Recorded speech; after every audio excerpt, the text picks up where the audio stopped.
Hey, hi, hello, good evening. Welcome to the middle of the week. I hope has been treating you well so far, cause mine has been going pretty well. Like we started off on a pretty good note, just wrapping up some lessons and what have you, and then starting on my next assignment for my workplace. Oh, 5 new The Crew 2 eligible vehicles are being imported directly into Motorfest. Well, hopefully they'll get there soon. Good evening! Hello, Molecular Shadow Fox. Good evening to you, too. It is good to see you as always. But yeah, guess what? It's May 1st. So, Welcome back to the main this is like the one time where you can link to that, the one NSYNC song where they're like, it's gonna be, well, they say me, but you can pretend they're saying, it's gonna be May. Right. I guess this is since, wait, Linkin Park 3? Oh my god. This month, a new legend rises to the challenge. Also, hello, Little Bud Moore. Good to see you too. Nice pop emote. How's things? Things are going pretty well. Work has been nice. My off time has been pretty nice too. I also like how they, I guess since it's a new month, they have like a new main stage event going on, so now we're just summing up last month, but since, of course, I was only able to start the Crew Motorfest last week, can only do like the very last part of it, but yeah, legend points. Hey guys, Chris Forsberg here, keying you up on what's in store for this season. The Motorfest and the Oh, wait. Forsberg team have a history. Forsberg, and we're gonna that's expand on that with a F1, right? demonstration of our more extreme future. I'll let Malou tell you just what we've got in store for you, but safe to say, Team Forsberg is going to dominate the Motorfest. It was fairly enthusiastic. The race car revival you know and love makes way for a crew classic, Forsberg Dominion. Oh, I forgot. I forgot he was like part of the Crew too.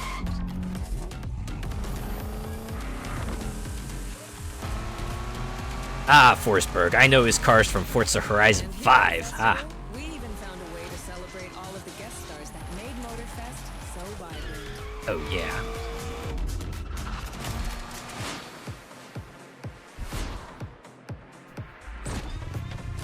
Guess these are all the cars we can get. Hey, I do recognize that car from Horizon 5, actually. Get to show off their victories.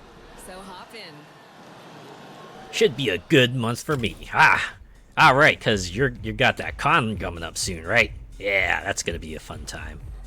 Ooh, looks like we got like 5 weeks of stuff. All right. Powered by Team Forsberg, take part in the world of a pro driver and earn the following rewards. Get ourselves a Forsberg Racing Edition Nissan 350Z. All right. Yep, con and birthday in one. Oh man, that sounds fantastic. That's the best part, when you got a birthday coming up and you get to celebrate it with like a big old event there too. It's like 2 good things rolled into one. Feels great. Okay. Actually gonna get out of here.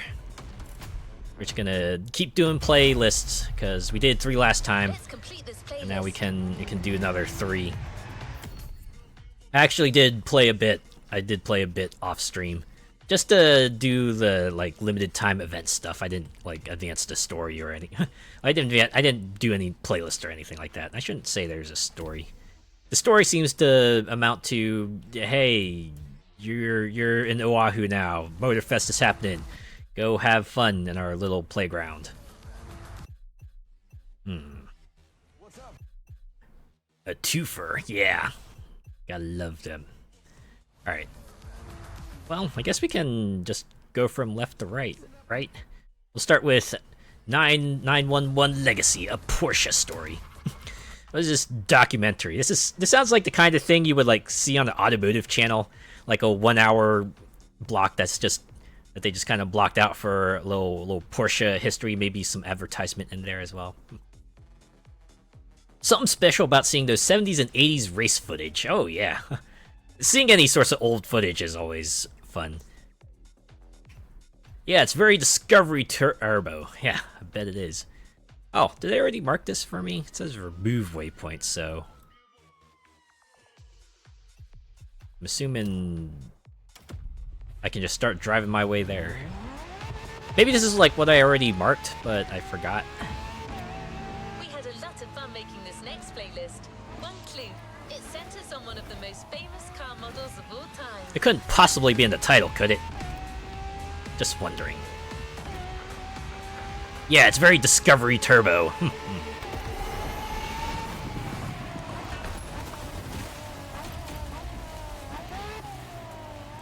Kind of like how they have how it's made dream cars. Oh, I bet that's fun. That would be interesting to see, like how the cool all the cool cars come together. It's a Porsche. Okay, you probably guessed that it's the 911. Let's find out what makes this car iconic. Head to the container in Pearl Harbor and let's get behind the wheel of a legend. You're gonna start Pearl Harbor, eh? Okay. Also, is it just me or is that like an ice cream truck up there? Oh man, I gotta get to it. I hope they're still selling the SpongeBob Pops. Hey. Hey, hey, hey, hey, hey, hey, hey, hey, hey, hey, do you think you could toss me like a strawberry crunch? I love those. Oh man. No, okay. Well, we can just move on. Oh wait. Should probably pay attention to the radar. I did go out of the off route a little bit to try to hit up that ice cream truck. Man, I'm amused that they put in other vehicles, vehicles other than cars. I mean, like, you know, not like, you know, not just like, you know, cars that you might expect in other driving games. They have other vehicles other than the ones that they feature, right? Yeah, you got the RV there. I wouldn't be surprised they have buses in here either. It's kind of cool. I don't know. Gives a bit more personality to the world. Makes it feel less like just a car playground, which would have been fine. But I don't know.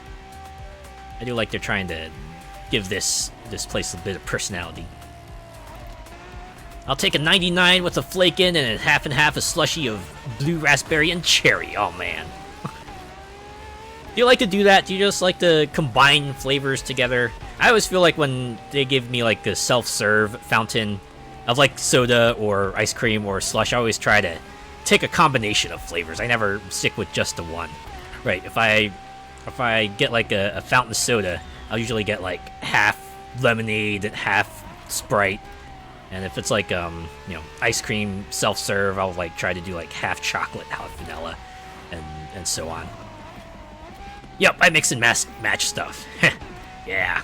Because, like, where else are you going to be able to do it, right? And in bite-sized quantities, too. Obviously, you could do it if you, like, buy, like, you know, a tub of chocolate and a tub of vanilla, for example, but, you know, with stuff like the self-serve fountains, you can do it at a much smaller scale, even if it does end up costing you more.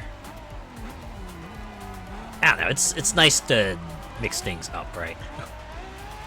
I wonder if that's why, like, Coke Freestyle machines were popular, because they kind of bake that in. You could add like syrups and everything to your soda, make your own sort of custom soda, as it were. Alright, let's see this Porsche 911 intro. Oh man, here we go. Some retro footage again. Oh, that spin out! Oh jeez. Yeah, just seeing like those old school designs and like the old school styles they have, racing suits and everything. Yeah, that title screen is just like straight out of an intro, right? This one here is more like a commercial. The GT3 Cup 959 Raid GT1 98. Complete the playlist. Ooh, special edition 911. I mean, look, I don't know if you had to advertise all that. I bought the game, so I'm gonna be playing through the playlist regardless. What am I gonna do? Just like not play the playlist just to spite you? Like, come on. Talk about cutting off your own nose to spite your face, right? One of my faves is black currant cordial mixed with lemonade. Sounds pretty good. I do like how the playlist also unlock new feats. It feels like the way Horizon kind of unlocks PR stunts when you upgrade various stations. They're just building it out differently this way. All right, I gotta drive 2 miles to the 911 arrival. Porsche agreed to send us some of their most interesting models for you to try out. Shipping from Stuttgart, Germany to Hawaii took a little bit longer than they thought, so they've actually just arrived. They're really committing to this whole kind of lived-in part. Because you know, the technical answer was yes, Porsche agreed to let us render their cars in the game and drive it that way. All right. So when you get behind the wheel of a 911, you've got to behave accordingly. Also, this radar's going nuts. I feel like I need to find this Motorfest crate. Oh man! Oh wait, there it is. I see it. Okay, this won't be too much of a detour. Yeah, give it to me. One thing I do like about this game is that they just drop the loot off into your inventory right away. You don't have to like run over the little loot balls or anything like you do in the Crew 2.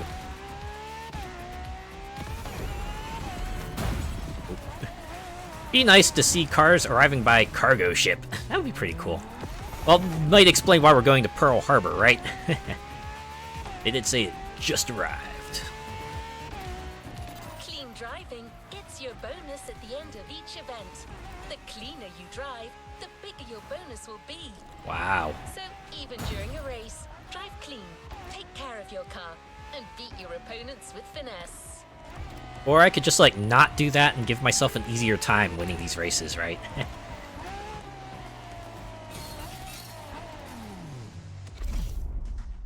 Oh my god, see that arch of cargo containers in the back there? Man.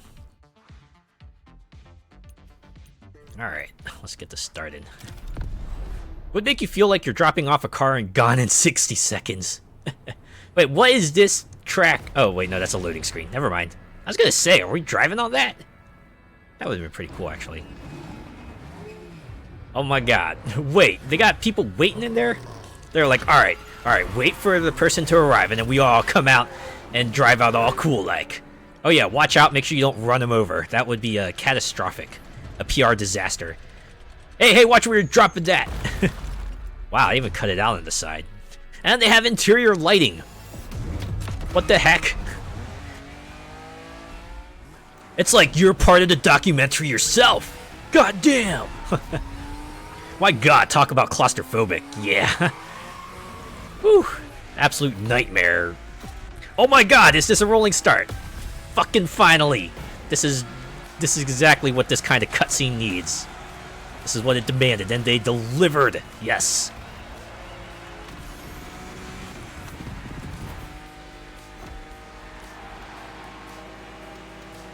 So I wonder who's going to be giving us, like, the deets on the history, or are we just going to be, like, racing and then Kara will be giving us Porsche facts in between? You can do it! Yeah, I'm assuming Porsche history tidbits probably won't come until after the race. Oh wait, no. Here's the part of the track that was in the loading screen. Okay.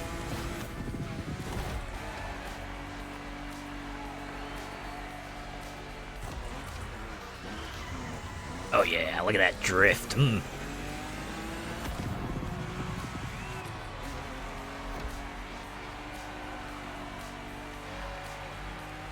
We love a rainbow road. Oh yeah. Multiple ways even, right? Support it for the LGBT rights, and Rainbow Road in Mario Kart tends to be a pretty good spectacle of a track. What's your favorite Rainbow Road track? I have a particular fondness for Mario Kart 7's. The one on the 3DS. Something about like a race through space just really hits right. Just feels appropriate. given the way Rainbow Road tends to be treated as this like space track anyway. And the music! I think the music might be my favorite of all the Rainbow Road tracks. My only complaint with it is that they made it a 3-section track instead of like a 2-lapper. I think I mentioned this already, but since like Double Dash, it seems like Nintendo has an obsession with the number 3. Everything's got to be 3, unless it's Baby Park. That's the only exception for some reason, but it's either 3 laps or 3 sections, no exceptions. Which is a bummer, because I feel like lap 1 with the regular music and lap 2 with like the final lap music would have really slapped. Would have been really cool. Not sure which one it is, but the one that was a mod in Wreckfest looks like it's in space. Ah, sounds like fun. It's my favorite driving game mod. Just like you'll see one that's like the inevitable, hey, we're making a kart racer.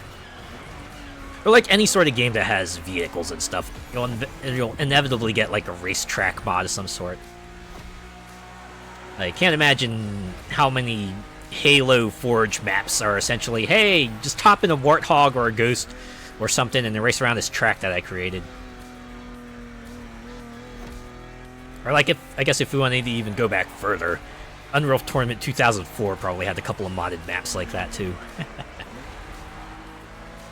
Of course, that's not counting all the actual driving games, because, you know, they obviously would have a good amount of mods, especially ones that relate to turning kart racing tracks into modded tracks for that game, right?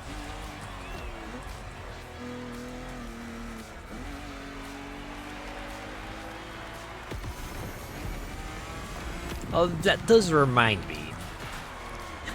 There's that old motorcycle roguelite I played, Road Redemption. It reminded me of how that game ends, right after you go through all the zones in Australia, USA. They end with just like a trippy finale where you're driving on totally not Rainbow Road. It's a bonus track, right? Doesn't matter what happens there, but just like a fun thing they put in to close things out. There we go, first place. Be nice to have a track based on Steelport. That would be a pretty good place to have a track. That and Stillwater. Let's give us both.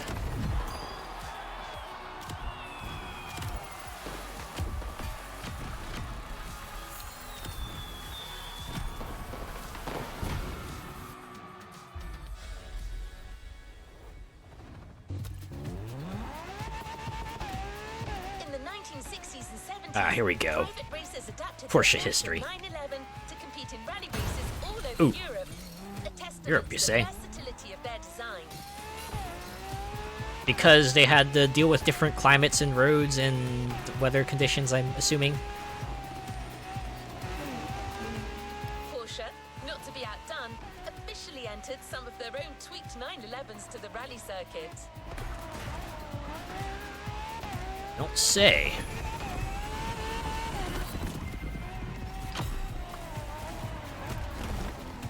Porsche originally sold their 959s at around $225,000. Nowadays, some sell for almost $6 million. Take good care of it. So I guess it's confirmed. $1 in, like, the crew world is equivalent to about $1, $1 US. Which means you're getting paid out the nose just for attending Motorfest. Like, what the heck? Why can't I live in a world where I get paid big bucks just to race? Actually, I do. I just had to be, like, better at it.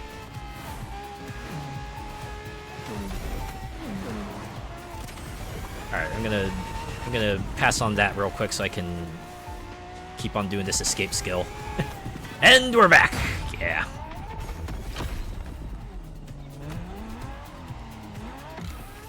You know, Twitch had like an update not too long ago where they now let you choose if you want to have an indicator of when ad time's about to pop up soon so you can like prepare eventually.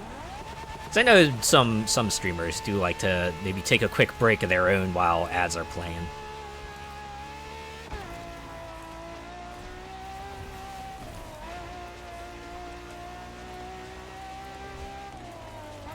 That update broke my ad blocker. Ah, bummer. I can imagine you going to a track day and stuff. Ah. I'm sure if I were, like, visiting my brother at the right time, like if he were gonna go to a track day at the same time I were visiting him, he'd probably offer it up to me, just like, hey, you wanna just like attend a track day with me? I'd probably be up for it. I'd be willing to go to it once to see what it's all about. Probably a lot of fun. Alright, we're back to regular starts after that first one. Oh, they can't all be awesome.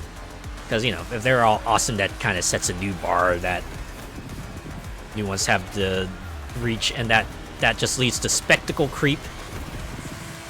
Sometimes you gotta scale it back, right? Scale it back so that you can make the cool stuff cool again, right?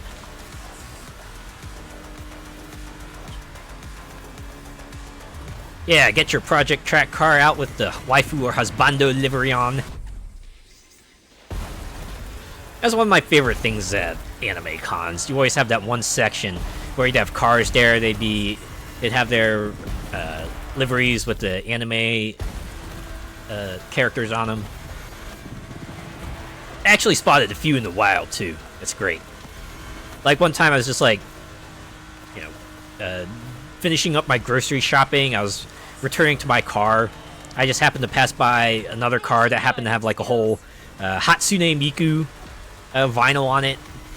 I was pretty surprised, pretty impressed. And there was a person inside too, so I just kind of said to them, hey, I like your car! Gave them a thumbs up, and I just went on with my day.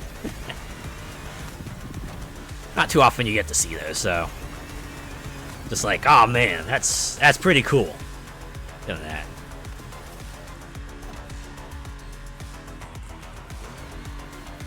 These days, I'm just like waiting for the point where I see like a VTuber livery on a car somewhere. That's gonna be pretty fun. Nice to see stuff like that in the wild. Oh, absolutely. Have you seen anything like that? Just like a cool livery? Maybe not necessarily anime, but just like any sorts of cool vinyl designs that a car might have had. Ooh, I should take the ramp. Gonna get some air, baby. Woo! Wow, look at that. Look at that Porsche billboard they just stuck there. Just in case you forgot who's bankrolling this event. And probably like part of the development for this game too. No, actually, the way car licenses work, I imagine Ubisoft and Ivory Tower would have had to pay Porsche to be able to use the cars in the game. That's usually how it works. Weird how it works like that.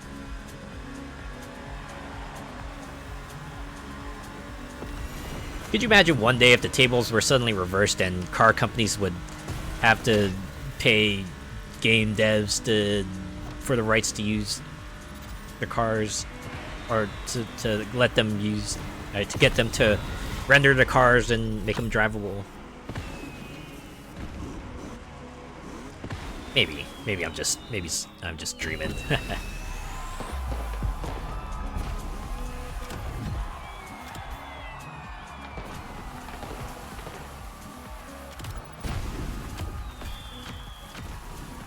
When I was in the USA, I saw a floof car. It had a big busted wolf girl in the rear window in an anime pose and the paw prints the whole 9 yards. Whoa!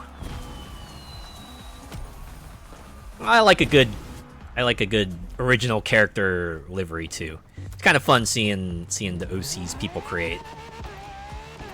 Oh yeah, I finally figured out what these starbursts mean. This means there's like a collectible nearby, and yeah, you can see the prompt at the bottom that I missed because I'm a VTuber, and VTubers tend to miss obvious things. But yeah, you hold A, you collect a little art piece, get it recorded. Muscle cars are synonymous with raw power, and American-made motors are some of the most powerful out Just like there. that. We wanted you to experience how Porsche measures up against some other iconic automotive powerhouses. Oh yeah.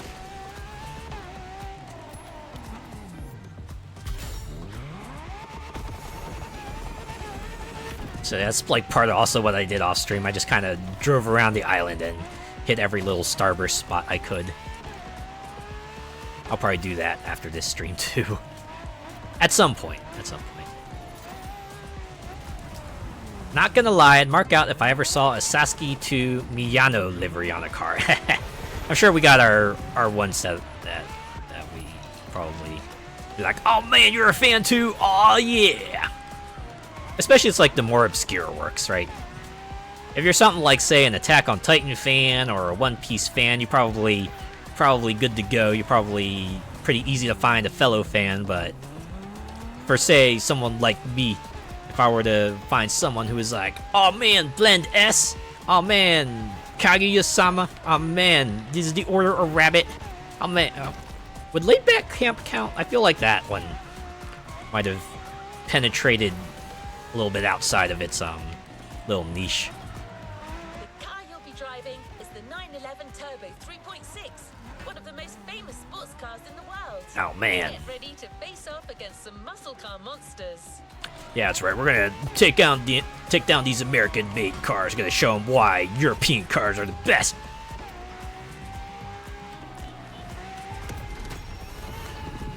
Characters from visual novels too would be great to see. Oh yeah. Especially visual novels. I feel like even that genre is certainly, yeah, not as popular as some others. Dang. I was swerving a bit too much there. I probably could have hit 1500 if I didn't have to correct myself. You're going up against some tough muscle cars, but you're still driving a Porsche, so take care of it and avoid collisions as much as possible. Can also appreciate a little bit that they're saying Porsche.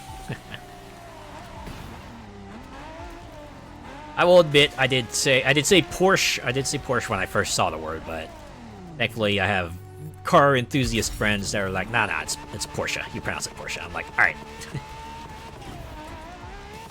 So now I know. And knowing is half the battle. Surprised I've not seen Luna yet. Deals be weird sometimes.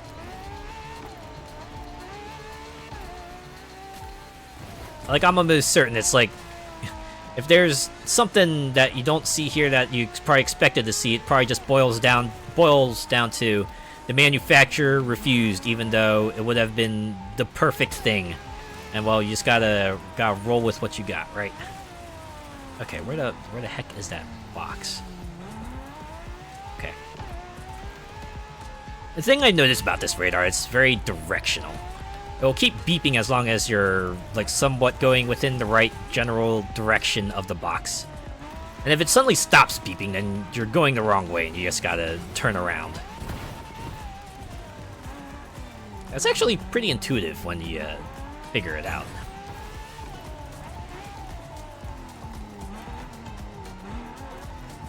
Oh, come on. A box can't be that hard to find out in this vast expanse. Like, it's all black sand. How could I be missing a big, colorful box? Gotta be somewhere around here.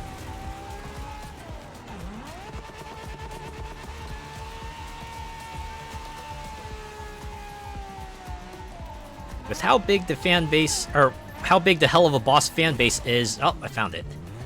There must be Luna liveries out there in the wild. Oh yeah, in that case. Or I expect it.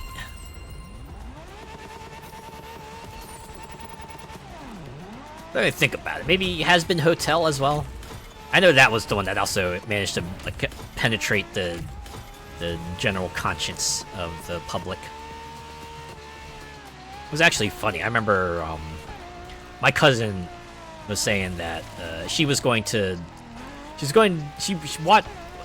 if it would like be perfect for the kids to watch, so she started watching it by herself, and then she realized very quickly, oh no, it's definitely not something for kids. I'm like, yeah.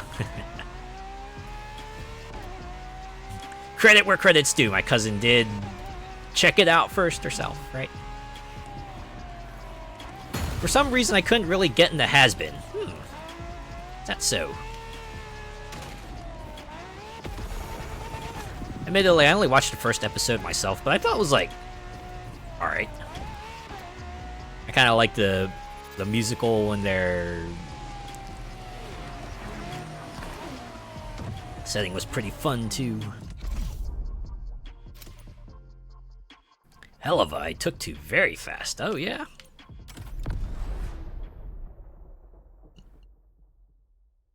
Well, sometimes things just don't grab you, and that's fine, right? That's totally cool. I can admit it does make one feel bad though, especially when like everyone around you is raving about it, and you're just kind of looking at it going, I don't know. Oh, I just noticed they have a clean driving meter now, so now I just tell you up front, hey, here's what you'll be getting if you can keep it clean. But really, $4,500. You really think that's a good enough incentive to be driving like this? I mean, I looked in the store. Most of the cars run up like 6 figures. This is hardly an incentive for me to drive well. Like, and why do I get deducted when a car smacks into me? What the heck? That seems unfair. Admittedly, at least the money goes down very slowly, so... Unless you're just, like, smacking into things left and right. It feels like you'll at least get a small bit of a bonus at the end. Must have missed. I have a huge crush on the Husker and has been. Ooh. Yeah, that would be part of... That might be a good motivation right there. A character you're really drawn to really helps you stick with a show or a franchise or something like that. I have to admit, that's like part of the reason why I'm into Blend S, because one character, Hidari, is a cross-dresser, and I'm like, you know, you don't see that too often these days. It's weird, because they used to be in like anime and manga series, like you couldn't trip over a series without encountering a cross-dresser in some form or another, but it feels like these days they're a lot rarer.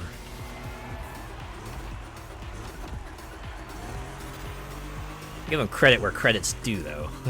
The cross-dresser characters they do introduce in anime and manga series tend to be a lot more than just one-note jokes now. In fact, I think there's like a series that's supposed to have an anime adaptation soon coming out in the summer.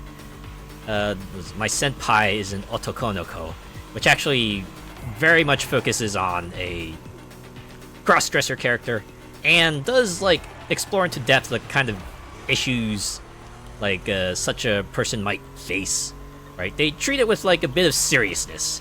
It's not just, right? The cross-dresser character isn't just there to be a punchline. They have depth and a past to them, and something I can appreciate, right?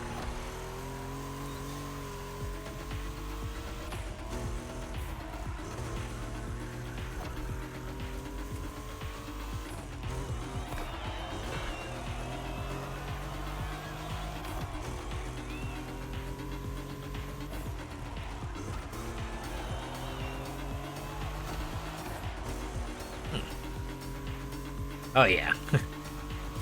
I saw a lot of those types of articles and videos too. Because again, they used to be like a dime a dozen. Right? You go to like any sorts of series and there'd be at least one character who'd be cross-dressing. I want to say they were like especially prevalent like the aughts and maybe the early 10s.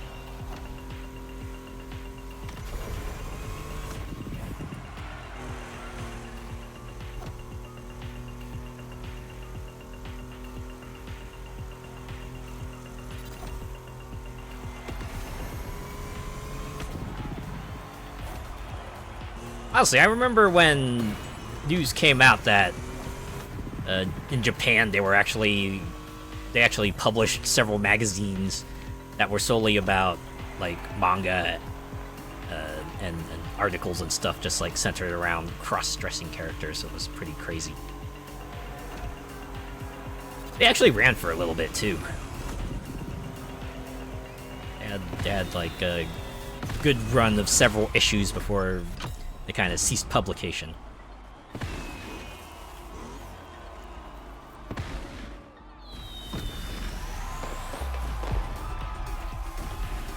go, another top 3 finish.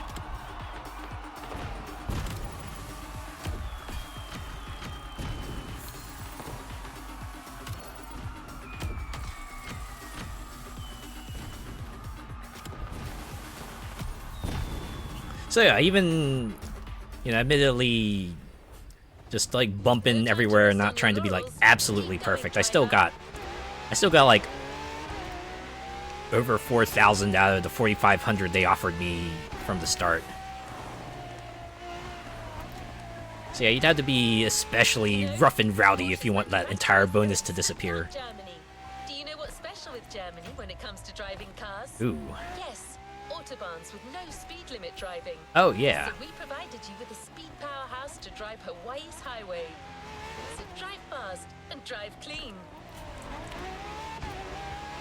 I do like they keep emphasizing, please drive clean. If I remember correct, actually I did, yeah, the Crew 2 does open with, hey, this is all fictional driving. Make sure if you're driving in real life to obey speed limits and laws and stuff. Guess it's just a CYA situation. They don't want someone coming and going, the Crew made my kid drive recklessly. And they're like, nah, we told them not to do that. Reminds me of Nordic FuzzCon this year. They had a floofs and maid outfits at the main hotel cafe and turned it into a maid cafe. Oh, that sounds fun.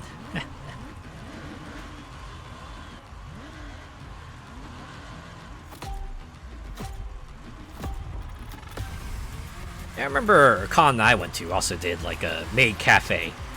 And yeah, the best part about it was it was an all genders maid cafe, so you know, they had women, they had men, they had non-binary folk, all dressed in maid outfits. So it was like pretty rad. It looked really fun to attend. I'm sure it was. Thing about con maid cafes, at least the one I went to, is that like seating was extraordinarily limited. You had to line up for a while, and since the space they were in was really small, there was a chance you might not even get a spot, even if you lined up for a while. Wow, I really messed that up, didn't I? Well, it's okay. We got 80% of the race to go. We can still fight our way back to the top. At the very least, get to third. That's all I really need.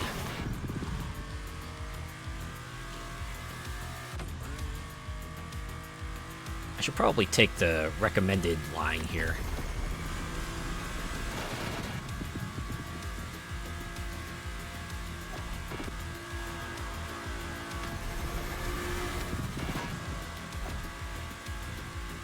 So I can see I already took like much bigger hit to my clean driving bonus. Down to 3,200. I'm assuming 4,500 was the starting amount. Hey, look at that. Fought my way back to the top, but we still got half the race to go. That's a mood right there. My last con, I queued for 4 hours for registration. Oh god.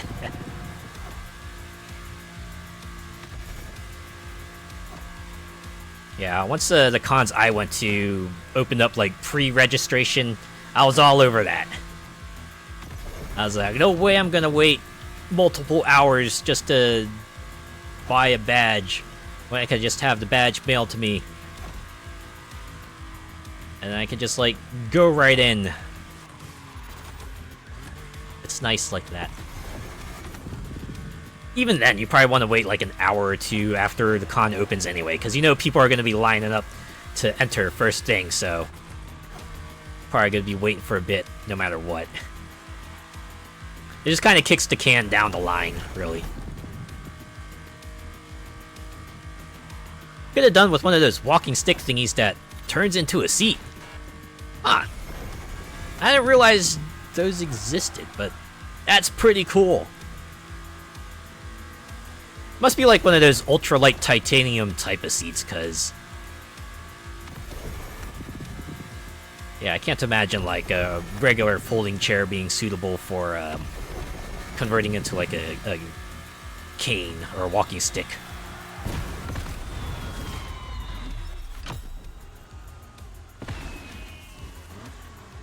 But I had to admit, lines were at least like a little bit bearable for me because I always had carried my 3DS with me, my 3DS and my Vita, so it was great because you know I would be getting street passes out the wazoo.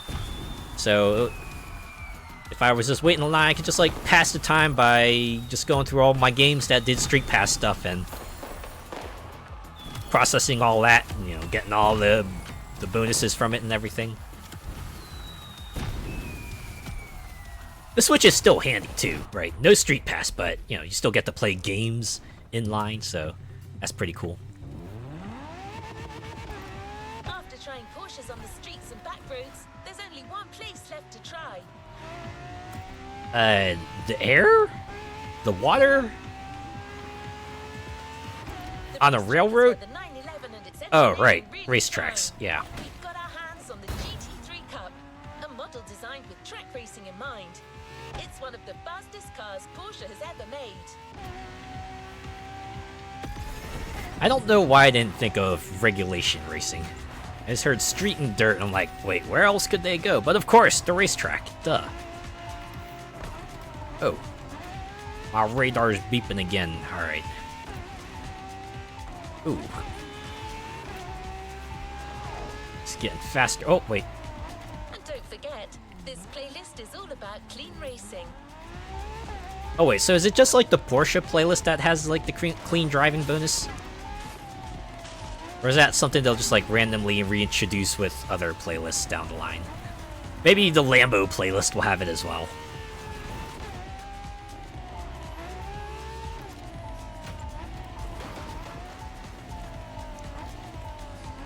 Ah, there it is. Wow, those boxes are easier to spot in the night. Give it to me. Ended up on my tablet binge watching YouTube. Oh, that's a good way to do it too. Yeah, with mobile phones as well. I guess it's passing time in a line isn't that harrowing anymore. Yeah, just watch stuff on YouTube. Although I guess cellular data might make that a limiting factor. I was about to say, I was like thinking about con Wi-Fi, but depending on which con you go to, that might not be an option. Clean racing, Forza, what's that? That's a thing? Just hell on your feet. Oh yeah, I mean that's why people either bring chairs or if they're inside, they kind of just like sit on the floor. It's understandable. Although some people, some places might make you stand up anyway, because you know if you're sitting on the floor, that's like just more surface area you're taking up that could be used to reserve more people in line and stuff, right? So what is this you're saying about a racetrack? We're still in the streets, man. I thought we were gonna like go to like an actual racetrack or something, not section off part of the city as like a simulation racetrack. Ouch, they really took a chunk out of it for those two hits.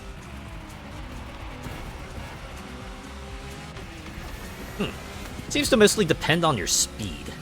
If you're smacking into a wall at high speed, they'll deduct a lot, which I guess makes sense. Because that comes with the implication that you're kind of just not letting go of the accelerator.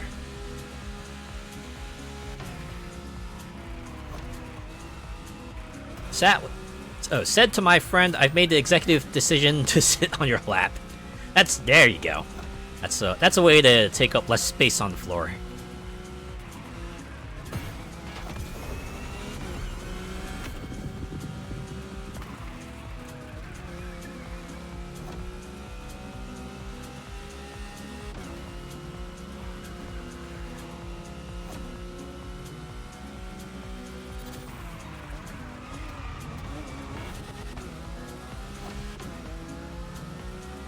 Actually reminds me of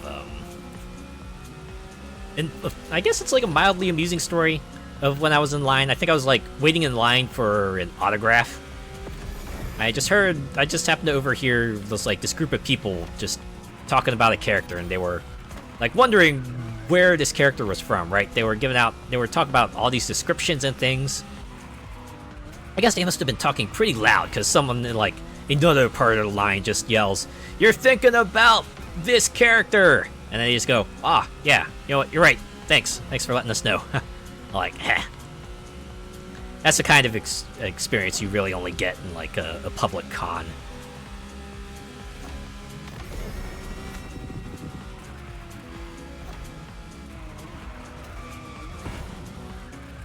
You can do it. Do you have any fun in-line con stories like that? There's another one. This was back like in the days of the DS, and PictoChat was all the rage.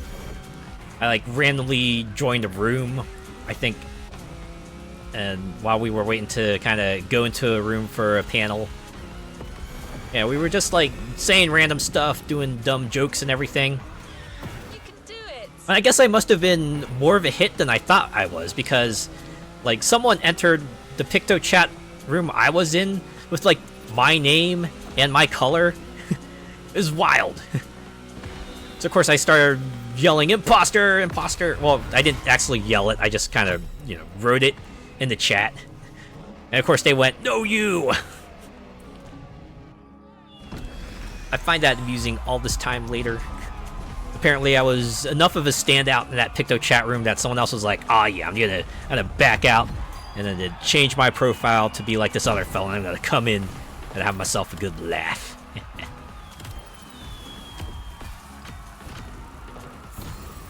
Absolutely surreal. The "no you" thing is still strong. Indeed! It's like two simple words, but it conveys so much meaning. And so much apathy to what was just thrown at you, right? Congratulations, driver. On to the next one. I hope after driving all the Porsches under the rainbow, you've gotten a real feel for them. We're going to Diamond Head. You got some people waiting for you there. I believe you've made quite an impression on some of Porsche's big shots. Oh, yeah? Wow, that looks like a good place for an air stunt. I think about it, I don't think the Crew 2 had, like, any air stunts. Which is honestly a shame, because the Crew 1 absolutely had, like, air skills. Call them skills, not stunts.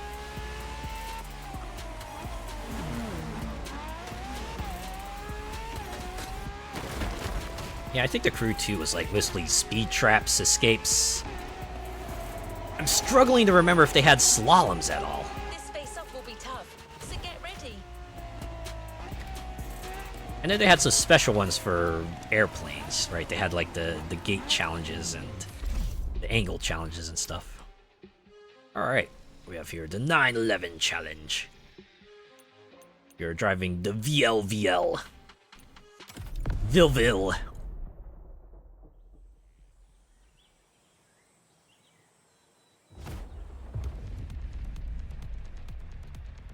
Wow. You know, that's exactly I'm glad you could join. how I would expect a This is Jake. higher up would dress. Fancy a little showdown? This is your ride. And don't worry about scratching the car this time. Just drive as you please. You're gonna be paying for all the buffing out you'll have to do anyway. Not a kid. Ooh, are we gonna get another rolling start? Come on, give us the 3. Give us the 3. Yeah! Rolling start. Now the goal is to just win the race. I also like how they bothered to give this guy a name, as if he's going to become a significant character later, but we know. I have a feeling he's probably going to be quickly forgotten. Unless he becomes like the Lambo rep as well. That'd be pretty funny. Only places I know where you can be walking around a hotel area and someone from out of nowhere will yell, "Hey, I love your shirt," or "Love your fursuit," or if you're going to like an anime con like I did, and I was cosplaying, someone just yell out, "I love your costume!" Or, you know, just yell out like some sort of meme related to whatever series you're going out as.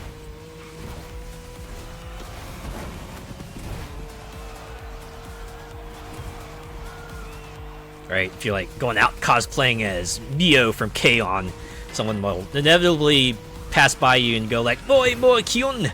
and stuff like that. Right?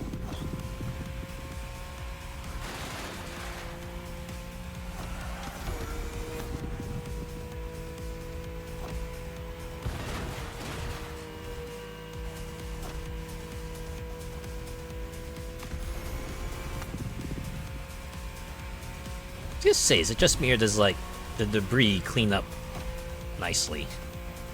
But nah, I can also see that you see like paint scratches appear on the car too, so they're allowing like a small degree of damage for the cars.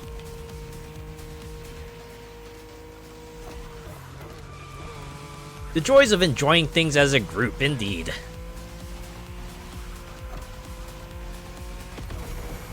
I do remember one time, the group I was with tried to propose like a group cosplay, but I don't think it ever went anywhere. I think because mostly the character they wanted me to cosplay as, I didn't think I would be able to pull off with any. I wouldn't have felt comfortable cosplaying as that character, I guess I could say.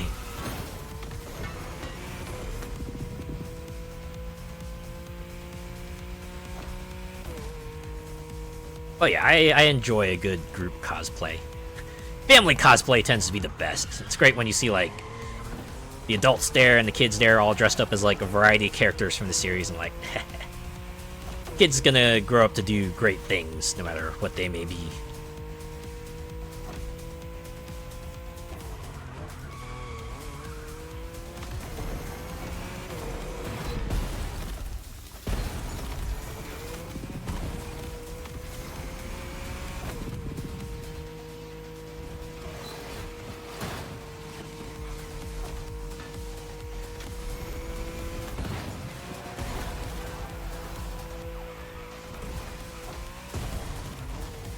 If I had the height, I'd so cosplay as Stolas from Hell of a Boss. I get that feel sometimes. Where it feels like you got that one character where you would totally love to do it, you know, go out as them, but always that one detail that kind of leaves you hanging. And it's like, I don't know about that one.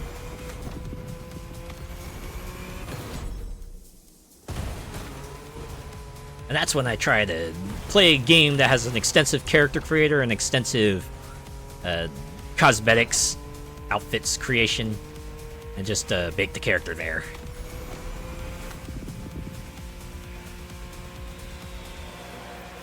It's one of the things I find fun about Soul Calibur. Even with their janky character creator, you get some people who do some really cool things with that character creator. Play as characters from a variety of franchises, or at least their closest equivalents that someone can make with them. That's always fun. So many characters from media dress as. Yeah, same.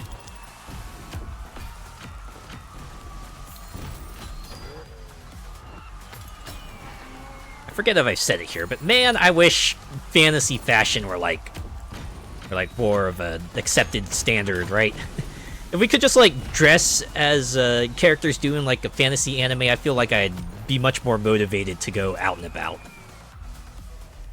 Like, yeah, I would totally love to like just go out while wearing a pointed hat and a long coat. As a prize, we had to choose one car to give you from the Porsche lineup. And you're gonna be giving me a 911, right? Because that's kind of like in the title of the playlist story. Also, is that really the end of the playlist? I feel like that was like fewer events. Though I guess being a brand playlist, maybe. As you may have just found out, trying to pick a favorite is incredibly tough. But we did it. Congratulations. Yeah. Very own Porsche 911 Carrera 4S. Wow, a 911. And ready to hit the road. Who would have guessed? Hey, a free car is a free car, right? Another ice cream truck. Hey, you got like a blue raspberry or like a choco taco? No? Alright.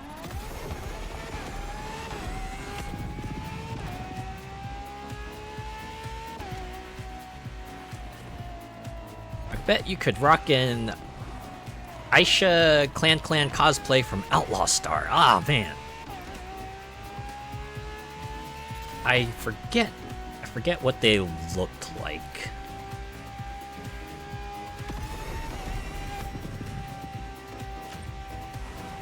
But yeah, typically I'm like, but most of the characters I would want to cosplay as tend to be a bit more modestly dressed, right? Nothing like, say, a bodysuit or anything like that. Give me someone who wears like maybe a barely covering dress or something like that. I'd be into that.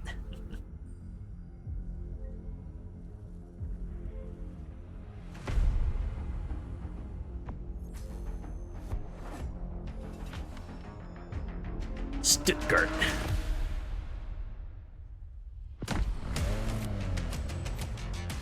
This is like the one thing I wish they would have switched up. Make these car reveal cutscenes different a little bit. Maybe just at the very least add more props that kind of relate to the playlist you just came out of. Like, I don't know, have more Porsche banners and logos here. More American-related paraphernalia with the American Muscle Cars playlist, etc., etc. New playlist ahead. Let's go. Anyways, we gotta do another 6 of these playlists if we want to unlock fast travel. But we're not gonna do that. We're gonna... You know what, let's just go with Donut. Next playlist. Join the Donut team, conduct their car experiments, and answer their questions through a curated selection of car face-off and thematic challenges. Host James... Wait, is that really his name? James Pumphrey of Donut Media? Ooh, it looks like we're gonna get ourselves a Donut Media Edition Corvette Stingray. And $75,000. A playlist is available, driver. Yes, it is. Easiest outfit would be Cammy, I bet. You know what? The next experience we have in store If we're talking about, like, your socks off. Cammy's Street Fighter V alternate costume, It's the sure, perfect to be I unique could, partnership. I'd be willing to cosplay as that. Motorfest is teaming up with one of the most colourful crew of automotive influencers. That classic you can find outfit, on though, the web. Donut Media. Yeah, no. That's the thing I was talking about, right? Bodysuits, just, not exactly my thing. Yeah, the alt outfit that has, like, the coat, that's enough for me. These guys are the real deal. Their philosophy that cars are for everyone. Although, incidentally, Combined with their electric energy, is it, makes their content Colin stand out like, from Street Fighter V was, like, the one character I kind of sort of wanted to cosplay as. I don't know, there's a lot about that outfit that I like. It's like the poofy winter coat. And you got the black socks as well. And the really fuzzy hat, the Ushanka.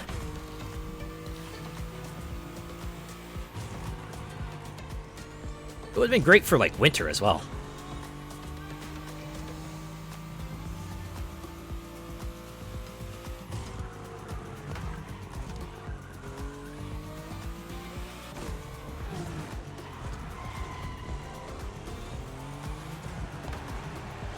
Alright, let's see how this donut one opens. Probably going to be hearing a lot of... Oh, here we go. I got a question for you guys, and buckle up, Buttercup, cause it's a doozy. Freaking lightning, baby! Man, that effect. It's like the kind of effect I would do for my shorts. A lot of green screening, a lot of overlaying. 7 questions that you need to answer by getting behind the wheel of some of the most iconic cars the world has ever seen. Here we go.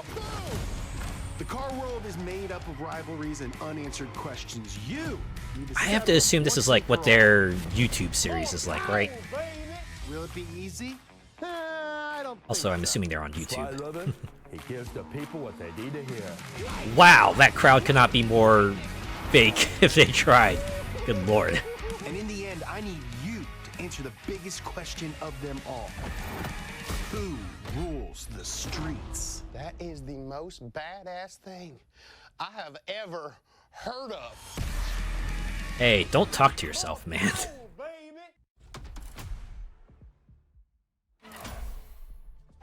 This is Rule the Streets. Rolling.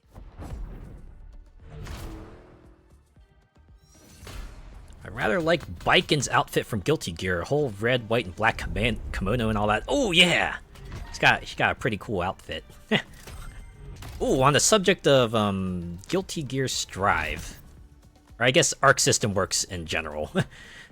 There's that one character from Blaze Blue that, when I saw him, I kind of wanted to cosplay as. It was like the one who was like wearing the pink kimono. For some reason I forget what his name was, but man, his outfit kind of spoke out to me. We're not staying in Honolulu just yet. We'll be joining the donut team at the bottom of the mountain. So I'd assume there will be like more people appearing from Donut Media than James.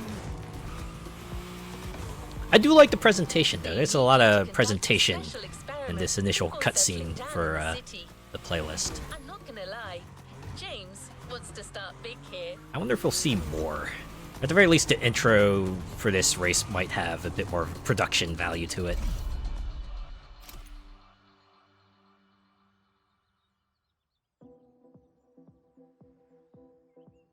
Alright, is that legendary X rivalry or is that just legendary rivalry? I always get tripped up when I see X's in titles, because sometimes you pronounce them, sometimes you don't. Right, like in Spy Family, you don't pronounce the X in Spy Family, right? Something like that. Or Hunter x Hunter, you don't pronounce the X in Hunter x Hunter. They definitely put more effort into this Donut Media content over the Horizon story we got. Yeah, that one, it kind of felt like we got the commentary, and that was like the long and short of it. But this one, we got at least the video production aspects of it too, which is pretty cool. Objective: Ferrari or Lamborghini? Ferrari and Lamborghini have been rivals since they were babies. It's true, but don't look it up. Before we set up Okay, so like even the downtown, initial we were scene racing is through the countryside kind of in got the Italian a bit of supercar production to of it. your choice. Either the Ferrari F12 Marinetta Lambo or every the time, I couldn't agree Lamborghini more. Huracan. Which beast owns the mountain? The Italian stallion or the Stromboli bully? Oh, and we get the pick. Okay, I can appreciate that. You don't have to commit yourself to one or the other, but obviously I'm gonna pick Lambo. Look at that car. Look at how sleek it is. That's like a car that's built to be aerodynamic. Like, goddamn. You could practically slide over the entirety of it, Dukes of Hazzard style if you wanted, right? From the hood to the back. Or I should say, from the hood to the spoiler. Oh wow, they even got like the title card. See, this is fun. Oh my god, the drone! What the heck? Defeat the entire purpose of a drone. That would be a helicopter. Oh, that's fun. It will follow you the whole time and take some awesome shots for our videos. Not in a weird way. Anyway, have fun. Oh god, just, you know, if you see I'm picking my nose in the vehicle, make sure you don't include that in the video, okay? Automobili Lamborghini versus Ferrari. Man, I am so pumped. You could sound more pumped, to be honest. Ah, that guy's still putting a lot more emotion in here. These cars are like really expensive, so try not to crash and burn, okay? I mean, there's no clean driving incentive, so why should I care? Make the most of that Huracan. It's being killed off this year. Ah, bummer. Yeah, there will be other models that will come out, right? Dang, dude, what a viewpoint. It really makes you think. Yeah, like, what would happen if I just drove this car straight off the mountain? Nah. Don't let the intrusive thoughts win.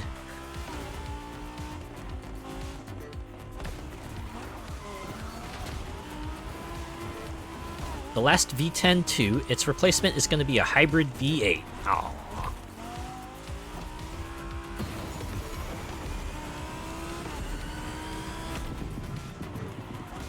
Oh yeah, I should have mentioned there's gonna be turns. Sorry. I kind of figured that was going to be the case, like, about close to the start of the race, to be honest. I would have been extremely foolish to think this would be an entire straight drive. If I wanted that, I would have just gone to, like, Midwest US.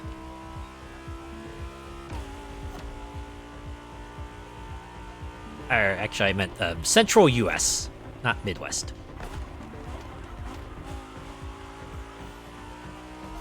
A race without turns is a drag. But I'm assuming that was meant to be a pun.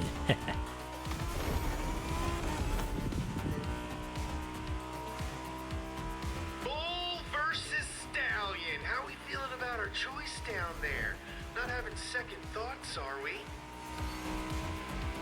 No, I happened to, like, stumble across someone playing Most Wanted. I think I actually raided into them. I think it was, like, last week, but yeah.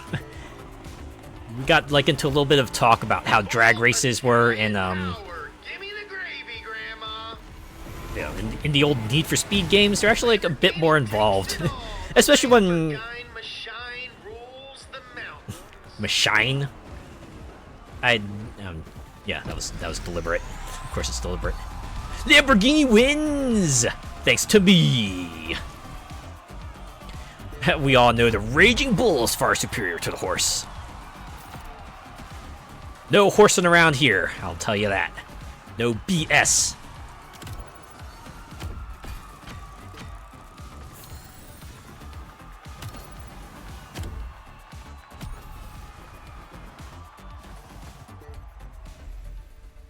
And no elitist BS.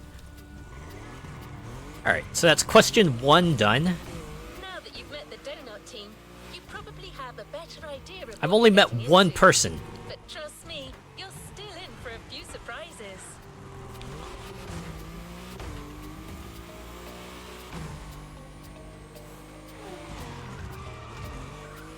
I don't know. If James is like the only guy who shows up in these donut events, I might be like maybe a smidge disappointed.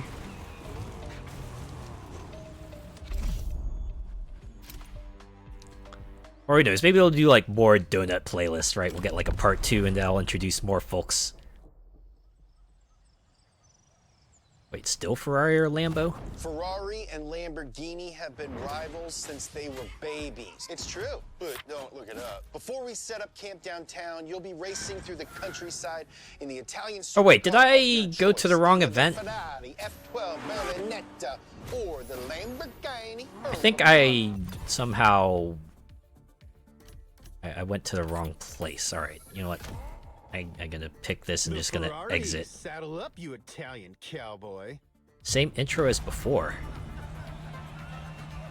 So wait, is this a different rate?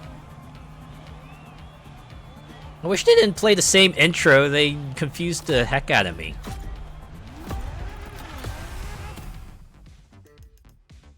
Yeah, it's legendary rivalry. I'm gonna abort. I must have gone to the wrong spot, right? Yeah, I did go to the wrong spot. Shit. Now that you've met the donut team, you How the fuck probably did I have a do that? better What the idea of heck? what you're getting into.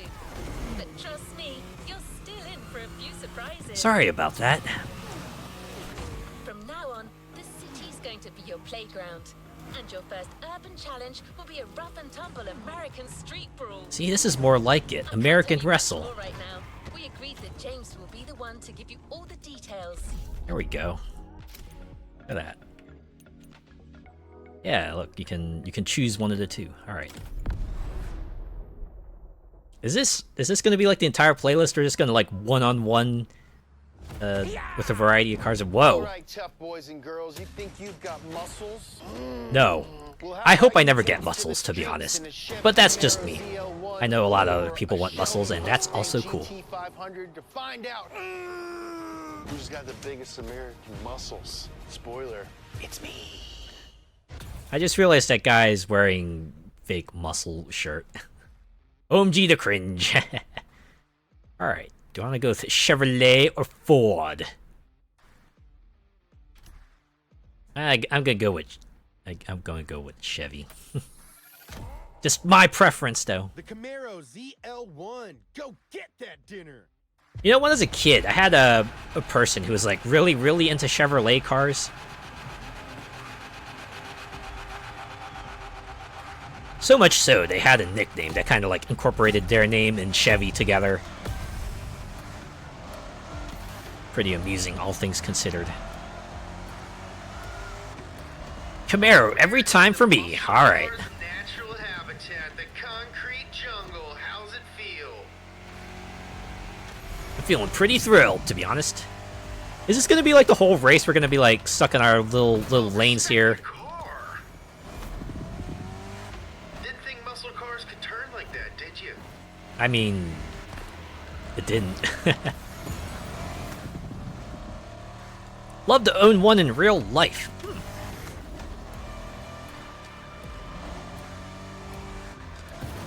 Sure, we all have our dream vehicles.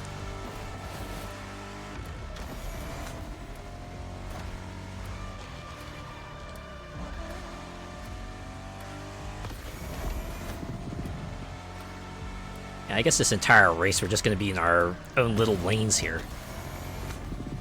Interesting way of doing things. Is this how Donut Media does some stuff too? They create like little sectioned race tracks that they drive down on. I had to admit, I don't follow Donut Media, so I'm like completely in the dark at how their shows work.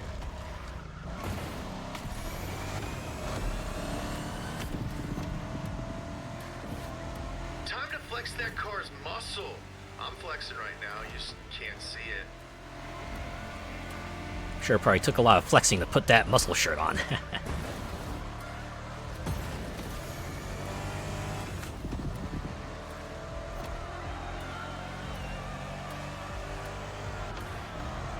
Same, YouTube is saturated with car modders and garages, etc. Sorry, that's just the drone talking. He's very excited. Don't mind him. You're not fooling anyone, James. I'd say YouTube in general is probably oversaturated. Right, no matter what topic you want to look up, you're probably going to find a lot of videos on that subject. I know anytime I go look for like pet videos on YouTube, I have no lack of them, right? I always get like a full amount of hits, and they come from like a wide variety of like eras too. Like in one list of results, I might get like a video that was put up like 13 years ago, and one that might have been put up like a few months ago, maybe one that was put up like maybe a year or two ago. Watch out for that curve. I'm just saying, YouTube is a very, very, very, very deep video repository now. More often than not, if you're looking for something, you probably find it there. Getting a bit bored of seeing like such and such a character being the best for 5 minutes. Any sorts of memes or compilations are definitely very, very overdone at this point. Or there's reacts videos, right? It's like, you know, people react to a video or people react to something. I guess there must be an appeal to them because people keep doing them. But I'm not. They're not my thing. I wonder if Ford wins. He would say, "Did you know Ford means animal that eats Camaros?"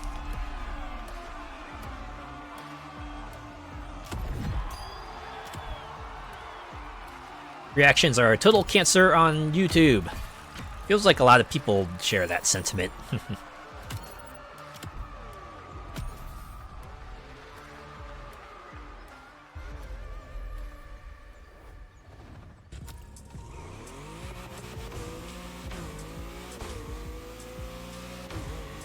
Donut Crew has all kinds of shows on their channel. In one of them, they pit cheap parts against the high-end versions. It's called Hilo, and that's exactly what you're going to get a taste of now. Oh, hey, that's like one of the things we did on Forza 5, right? We could actually like take 2 separate routes. We could like either team up with the high crew or the low crew, and then could go through the story that way.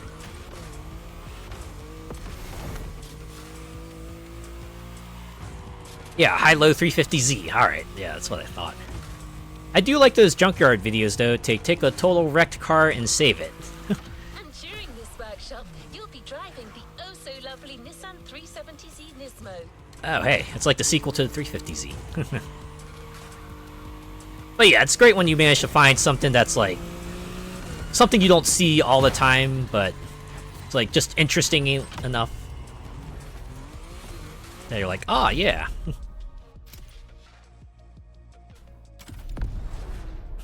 Okay, this is probably gonna sound real dumb, but I did fall into like a brief rabbit hole of people just editing music in the dumbest ways. Like they might say, take was it Firefly, but then change all the lyrics so that they're just you would not believe your eyes, or Chop Suey, but every line is like wake up, or Nickelback's Photograph, but they changed it to be all about graphs instead. Mean more better? I mean, yeah. No, definitely. Doesn't. We did it in real life. We also did it in Forza Horizon 5. Oh, I don't get to pick this one? Alright. Do your best time. Let's see what you can do with that setup coming straight from the sale rack. Oh, I see. I wonder if we'll do this race with the base version, and then the next event it will be a tricked out car, right?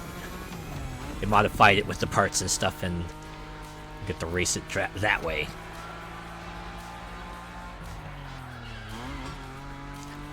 Funny you mentioned that. I saw one yesterday recommended. It was Green Hill Zone, but every instrument was one of those door spring things.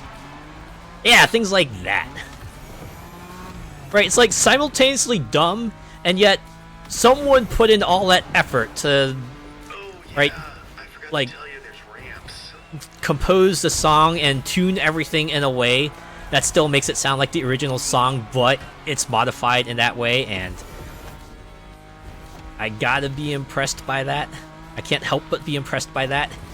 All for a gag.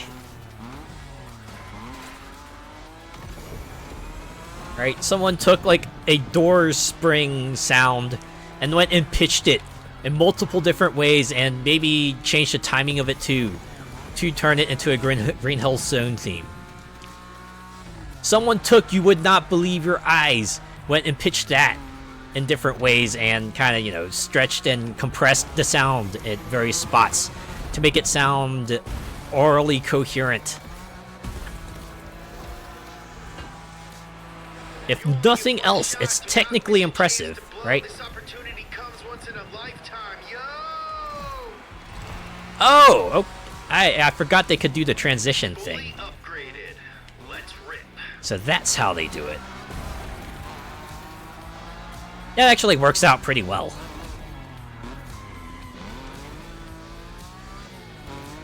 Oh, I went to adverts halfway through your sentence. Okay, we've done the whole part switching thingy, brakes, I was just saying that, if nothing else,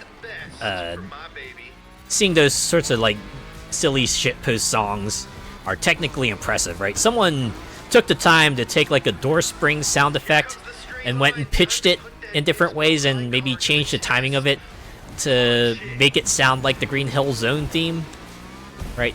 They made it sound like orally close to it. Do you even like cars?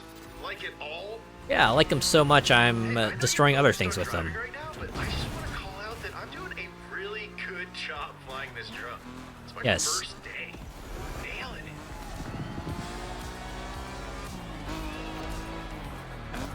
Were you expecting like a cookie or something, James?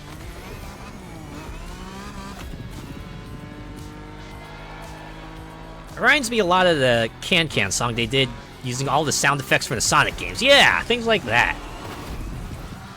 You know, someone picked out sound effects too to sound close to like the original instrumentation. Again, it's impressive from a technical standpoint, at least. So, what do you think? Does more expensive mean more better? Well, considering lap 2 has a significantly faster lap time, I would say, yeah, probably, yeah.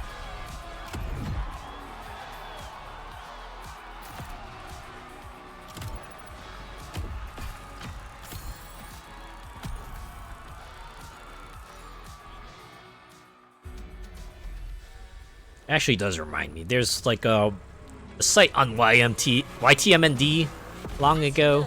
We're sticking to urban terrain for the next event, but we're kicking the I think it was like about the Professor X's one weakness meme, but they changed it to like Windows's one weakness, and then they had like a blue screen, and then the music instead of like, you know, Harold Faltermeier's Axel F, they had like a version of Axel F that was just all like Windows system sound effects. Sounds like pretty funny, pretty amusing. Mo Power. I wonder if all their episodes are titled like this, like Word X Word. Impressive too, yeah. Koenigsegg or Bugatti? Ah, so we're going back to like the high-end cars. All right. With more power than anyone would ever need. Choose between the Bugatti 1038 and the Koenigsegg Jesco and race through downtown Honolulu. Which car will set the new downtown speed record? And who will split an order of shaved ice with me? Hey, can we get some shaved ice on set? Oh yeah, good luck. Heck no. If I'm getting a shaved ice, it's gonna be like all for me. If it was me, Bugatti, never been a big fan of Koenigsegg. Wow. I actually kind of enjoy Koenigsegg, although, again, this is like from an aesthetic standpoint. Koenigsegg Jesco, bold choice. Bold. I meant bold choice. Oh, haha, I see the Freudian slip you did there. Oh wow, they both actually had a white color scheme. Except there are bits of color you can see on the trim there.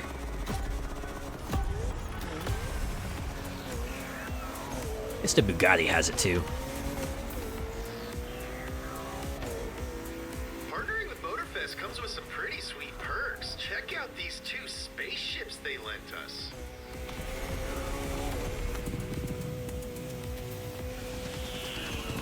I mean, if it's anything like the Porsche story, you should probably be thanking a Bugatti and Koenigsegg for allowing them to use these cars, right? You are a psychopath. I love you. Also, what's with those donut gates? They just got like fireworks erupting from the inside. James, it's Jesco, not Jesco. You know what? I had a feeling that might have been the case.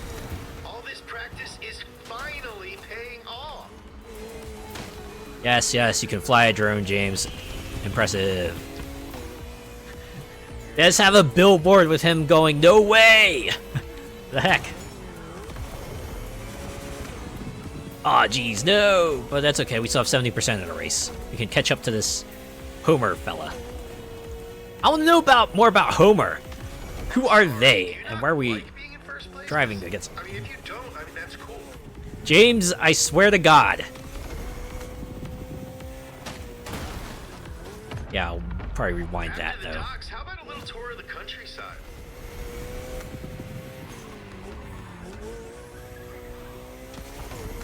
I like a good country drive.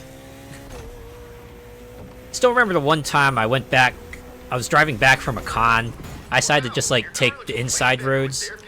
Try taking more of it next time. It was a nice feel, right? Just Pretty sure you're ruining the property values, though. just checking out like the local stores and everything. I even stopped by one of them just to see what was inside. It's kind of interesting, right? Just yeah, it's a different different scenery than you might normally see on a highway. Nice way to mix things up, really. Took the scenic route, eh? Yeah, I sure did. It was great, too.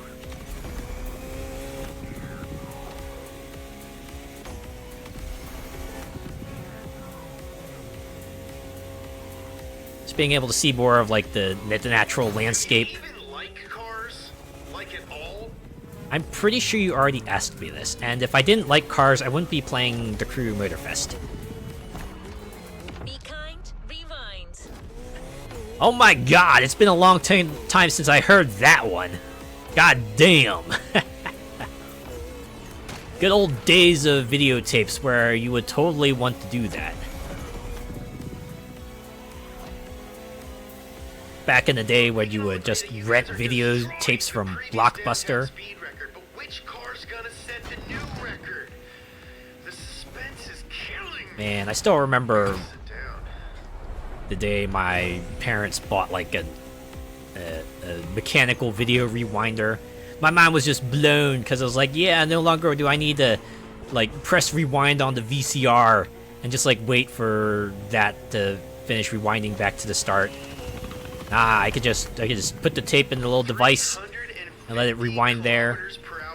Just, you know, got to make sure to take it out, otherwise the video might get ruined, right? Yeah, those little mom and pop stores, indeed. VHS was everything. Something about like a VHS quality film that just hits different, right? Especially when you get one that's like really, really aged. That's how you know something's popular, right? Yeah, the way it went into hyperspeed while rewinding, it was fun. You got to see like the video go in reverse. It was amusing.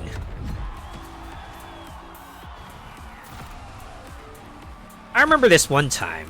I think we were like in a waiting room or something, and the waiting room had like a TV with a VCR and had like, you know, several tapes that you could like watch movies with. And I forget, but there was that one. There was one that was like an animated film. I forget the name specifically, but I remember watching through the movie and having a lark with it. And then, because I was still waiting, I decided to just like rewind the film, pretended like that the rewinded version was just like a sequel. I made up an entirely new plot to go with it too. That's like what the wandering mind of a kid does when they're bored and waiting for the next thing to happen.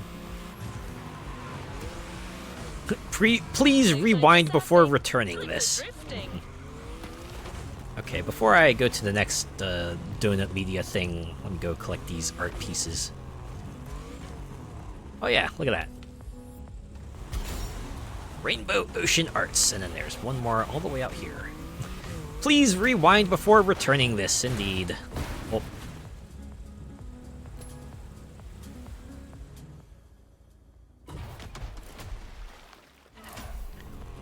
One thing I do miss from the Crew 2 is I like how the Crew 2 just like had the music suddenly slow to a halt when you hit the water. This one just does like a fade out thing, which is funny on its own, but I gotta find some way to get down there. Yeah, God help you if the tape got mangled around the heads, oh God. That was always a harrowing part. You always tried your best to get the thing straightened out, and then you prayed to God that it was still working.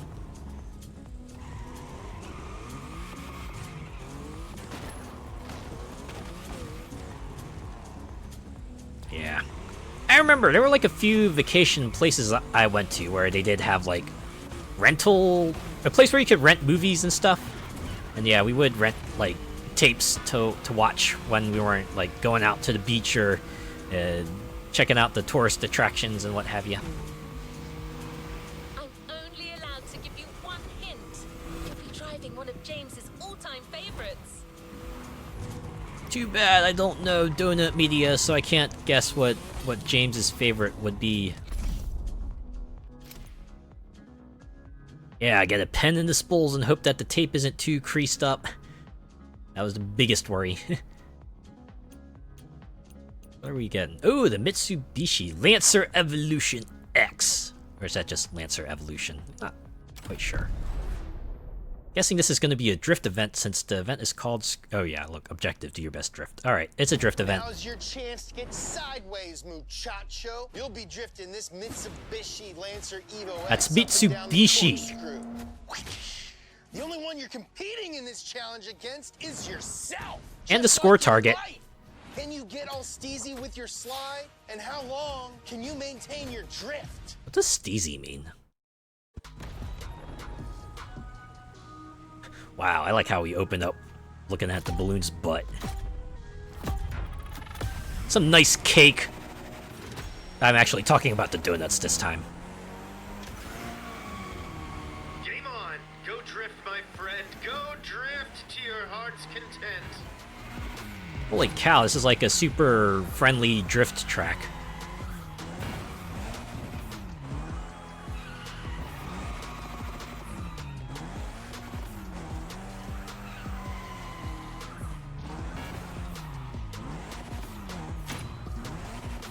Wait, really?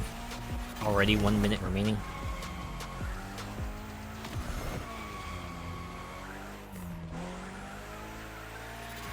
This place is amazing. It's like a playground for drifters. You know, that's what they say about Los Angeles these days. Got him? I think? Always fun finding older tapes that still have the old adverts intact or the channel continuity. Always a fun look into history. The old commercials and stuff. Lancer Evo. My friend said it was the fastest car that he's ever driven. What's up, Dan? I bet you never thought you'd be in a video game. Certainly one of my favorite things about YouTube. Just like suddenly just get into your mind. Oh man, what was that commercial that was all about that thing? You're a certified drifter. Just like, oh, what was it? And then now you can just like try to look it up on YouTube if you can.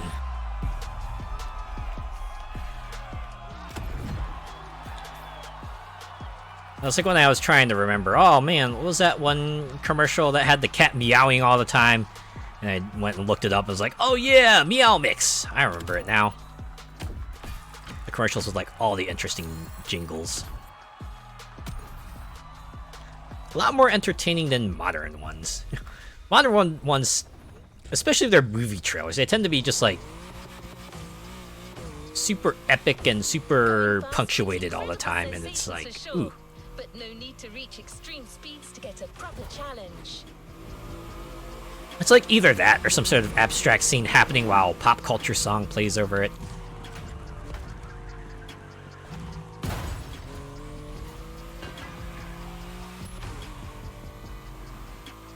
I have to admit, I don't watch like... Well, you'll have to go to Honolulu Airport and get on the tarmac to The only time I like really watch TV is if I'm over at my parents' place, because they still watch cable television. High-performance pickup truck by Ford, the F-150 Raptor.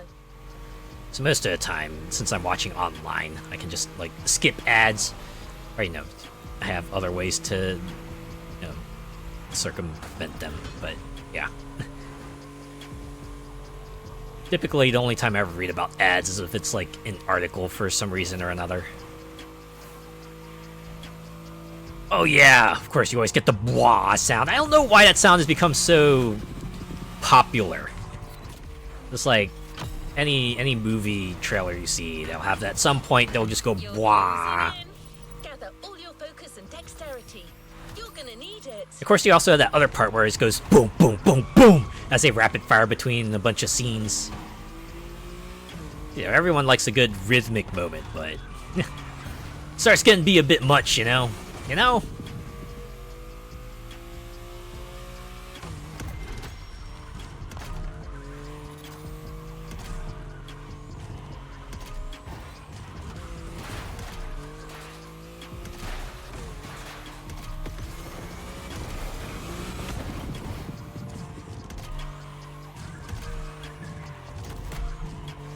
That and the last second jump scare.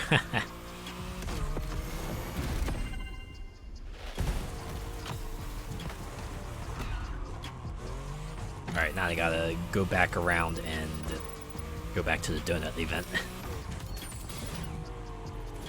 Oh my god, that skill actually reminds me, because I did get back to the crew too, mostly because you can do the whole transferring cars from the crew 2 into the crew Motorfest. So I figured now's a good time as any to try to grab whatever cars I can and get them transported in. But apparently they've added in like a series of skills that are just absolutely nuts. Right? They're like beyond the amount of skill you would need for like, you know, the base game skills. Feels like these are the kind of things they create for players who have played the crew 2 for the better part of like, you know, 8 years or so, and have gotten really good at driving in that game. What if you don't have any brakes? Oh, what? Does it just turn into speed? Oh god. SVT, and I say driving, but you're stuck in cruise control and you cannot use your brakes. Oh. My god, this did turn into speed. Every lap you get faster. So how clean can you drive when slowing down isn't an option? Are we having a damage meter? I also can appreciate that they're doing a rolling start for this one. Ooh, 5. Okay, do not hit the cones. Alright. Riddle me this, coneheads. How do you win when everyone's going the same speed? That's right, your cruise control is locked and you've got to weave through a whole bunch of cones. But don't even think about touching them. Okay, is there a failure condition to this? Also, how much is the speed going to increase after each lap? Cone that you touch gets you a penalty. Make a perfect lap and you get a big old bonus. Rich get richer kind of situation, I see. Imagine each cone is the cutest, buffest horse you've ever seen. You wouldn't run over a horse, would you? Nay, sir.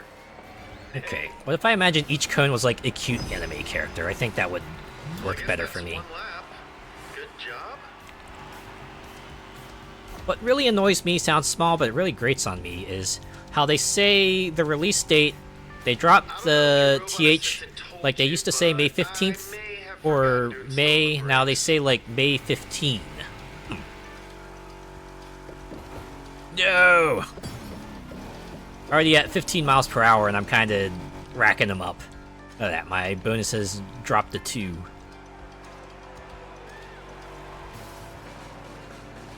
Actually kind of funny, because I just say, like, Got your bomb on speed dial, so you better keep your driving clean and tidy. I do just say, like, month and day number. I really don't do, like, you know, May 1st, May 2nd, May 3rd. I mean, I'll still say, like, May 1st, May 2nd, May 3rd, but I'll usually type it out as, like, May 1, May 2, May 3, so, yeah. It's me. I'm the problem.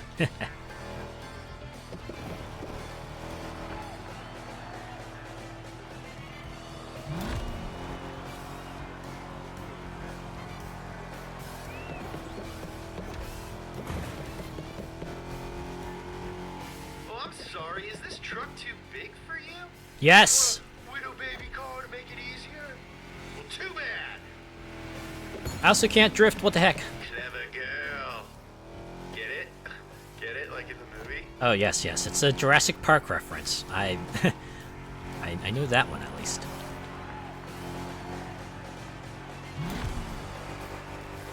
I'm sat there like we're in England, it's day and a month. Yeah, it's kind of funny. I remember long ago, like, someone on the forum was kind of getting into debate about, like, date formats. I did say, yeah, you know, day, month, year kind of makes sense when you think about people who say, you know, something like, say, the 1st of May.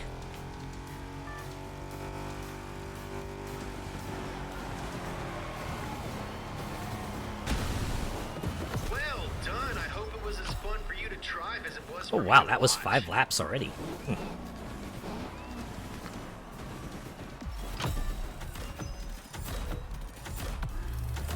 Got a whole last minute because I hit 79 cones.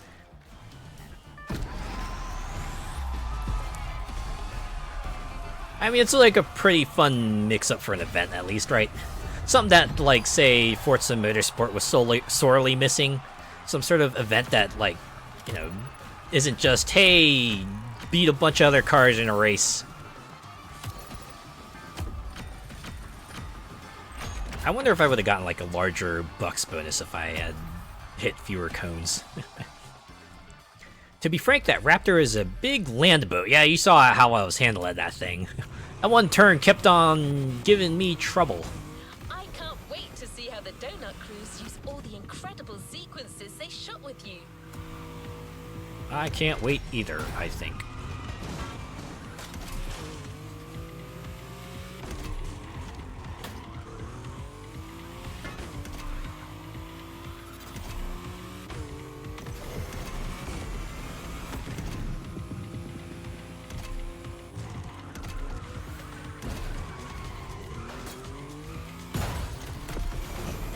Ready to wrap up, but before, they have one more challenge for you. One last face-off. A little pure, unadulterated street racing, featuring 2 cars that embody the world-renowned German savoir-faire. Ooh. Well, it looks like I've said too much again. Just pretend you didn't hear anything, okay? Have you tried just, like, shutting up? The city at night gives me midnight club vibes. You know what? It does, actually. Yeah. I don't know, I remember the first City and Midnight Club kind of feeling like this. Big old flat area. We started in Los Angeles, right? Yeah. We started in, like, a California, then we went to Paris, and then it was off to Tokyo. Yeah, that was Midnight Club. Alright, this is the place, right? Okay, yeah, it is. Yeah, alright. Yeah, the way everything was just like a big flat land. Alright. Let's see how they conclude this.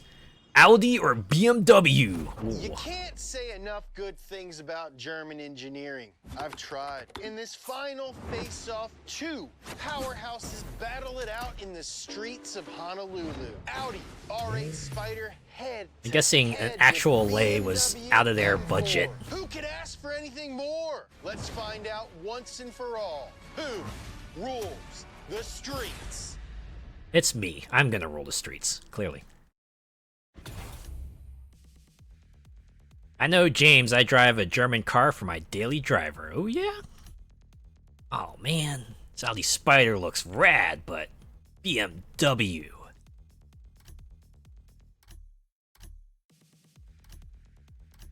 Nah, I gotta pick the Spider, man. I got that car looks way too cool. Audi R8 Spider. Okay, sure. Prove me wrong. Yeah, we're gonna wash away the competition. Let's go. Excuse me, James. We all know Benz is the best German brand.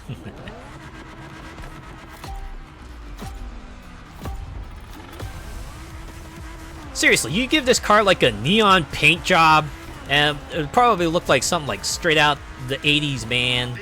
You could get into some like synthwave vibes with it. Like, goddamn. Don't worry, we can still be friends after. Not that I'm biased or anything.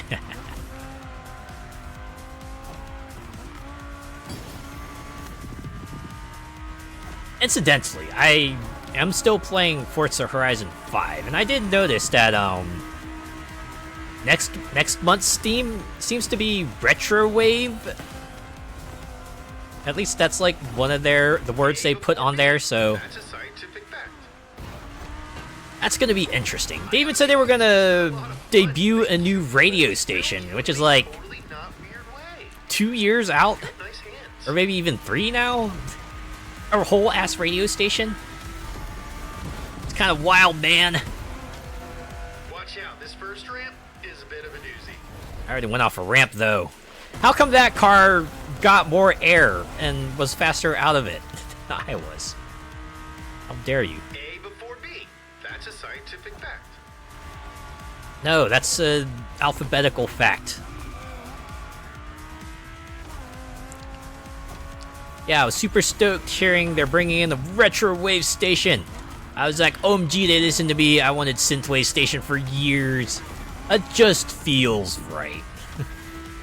Right, when you're kind of just like, you know, driving out there enjoying the sights and sounds, why not have a relaxing playlist to go with it? Like, yeah. Absolutely fits. I really hope they go all the way and just give us a lot of neon aesthetics as well. That would just make it perfect. No, it's not. If it's one thing I've learned from growing up, a good number of foods that tend to be named after regions usually aren't from that region. It's actually funny. I drank a lot of Hawaiian Punch as a kid. Of course, that was because I was a kid and it was like super sweet juice, so of course kid me would be all over that. I would still drink it too, even now, as an adult. I don't know what that says about me.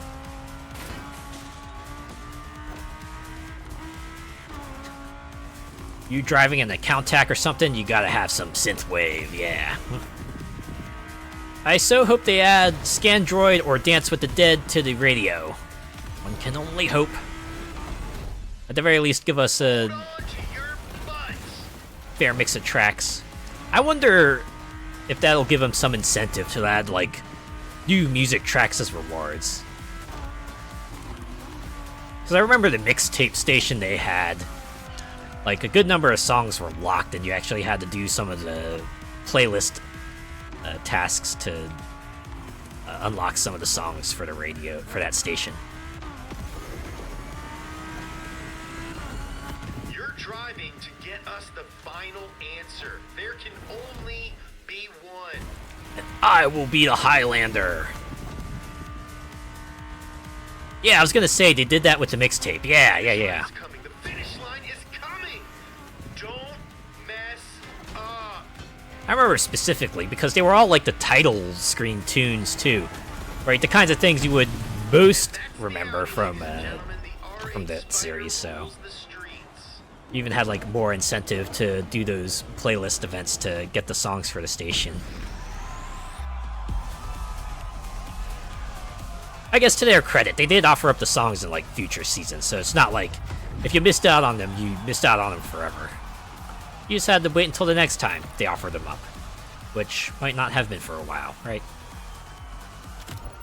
I'm not quite sure what they did if you already owned the song. Did they give them, like, money or, like, extra points or something? Not that I cared. I was just kind of in it to do the event.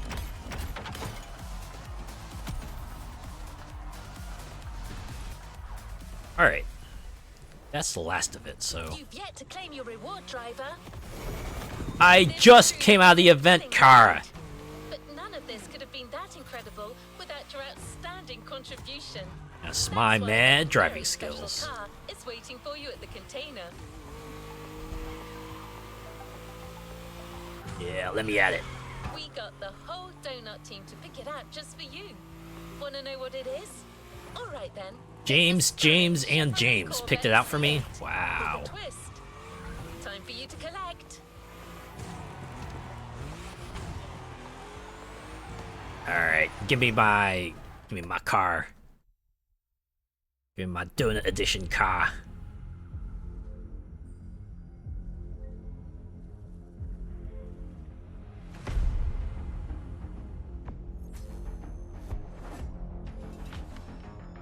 I like the livery on it, at least. It's kind of a cool dual-toned livery. The blue and the yellow complement each other, and the pattern they have on the blue is kind of neat, too. Is that supposed to be like a coral pattern?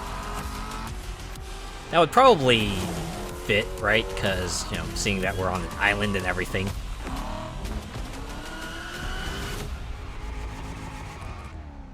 I swear, that transition doing it will never get old. Alright, can I just... Okay, I guess we have to go here, but... This is fine, I can always pick a new playlist from here.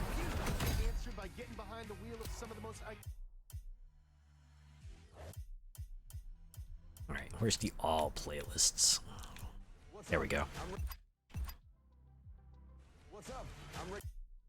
What they really need to have is the ability to pick and choose the songs from each station to have your own mixtape playlist, rather like you could in Need for Speed games. I'm surprised they didn't have that. Feels like the kind of thing you would want, for sure. But yeah, it is a bit of a bummer, because I do have like songs from each station that I like, and you know, I can't listen to all of them. It would be nice if I could make my own.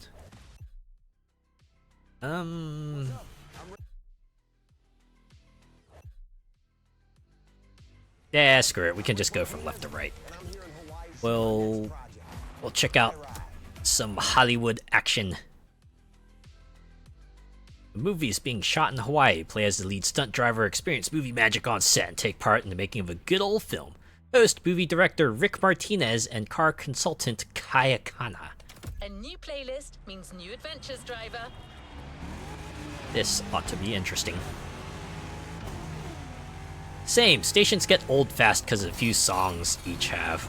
It's actually kind of funny.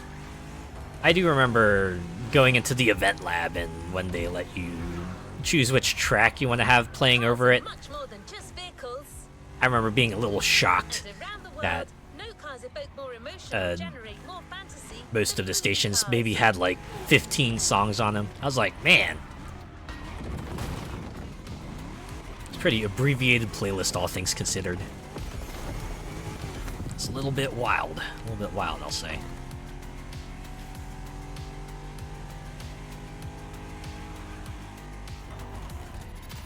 I tend to go between XS and Epitaph.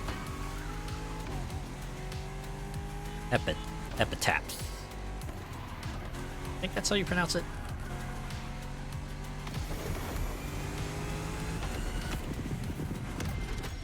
Yeah, I'm a bit of an XS fan myself. Well, that was like before mixtape showed up. Once mixtape came out, I was very much a mixtape listener. Because that was like close to that you know, best of music playlist that people have wanted. Granted, it was still a curated playlist, but you know, it had all the good music from the previous games to an extent.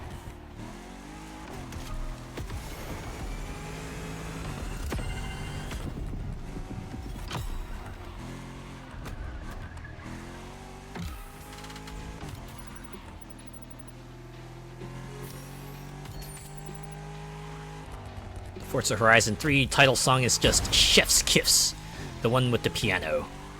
Oh, I think that one you might be thinking of Forza Horizon 2. Forza Horizon 3 had the Take Me Away, which was a pretty fun song. But yeah, Horizon 2 just felt like the makings of something great. You're about to witness something incredible.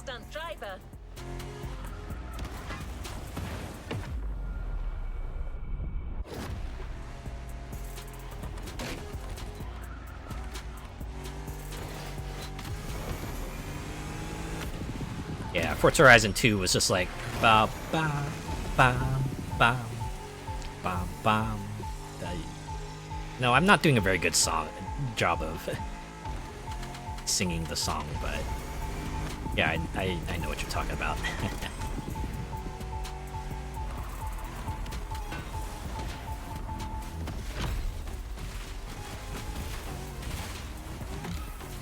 Yeah, the graphics one from Forza Horizon 4. That song was nice too. Oh, apparently I restarted the skill. Yeah, it's fine. See if I can try to beat my record. The circle is expanding awfully quickly.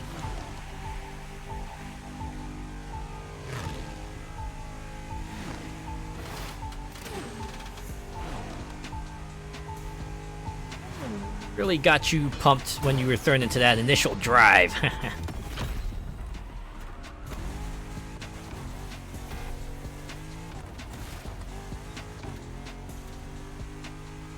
I have to admit, when it comes to like my favorite intros, Depending on my mood, I would tell you it's probably like 1, 2, or 5. 1 was just like a great kind of just series establisher.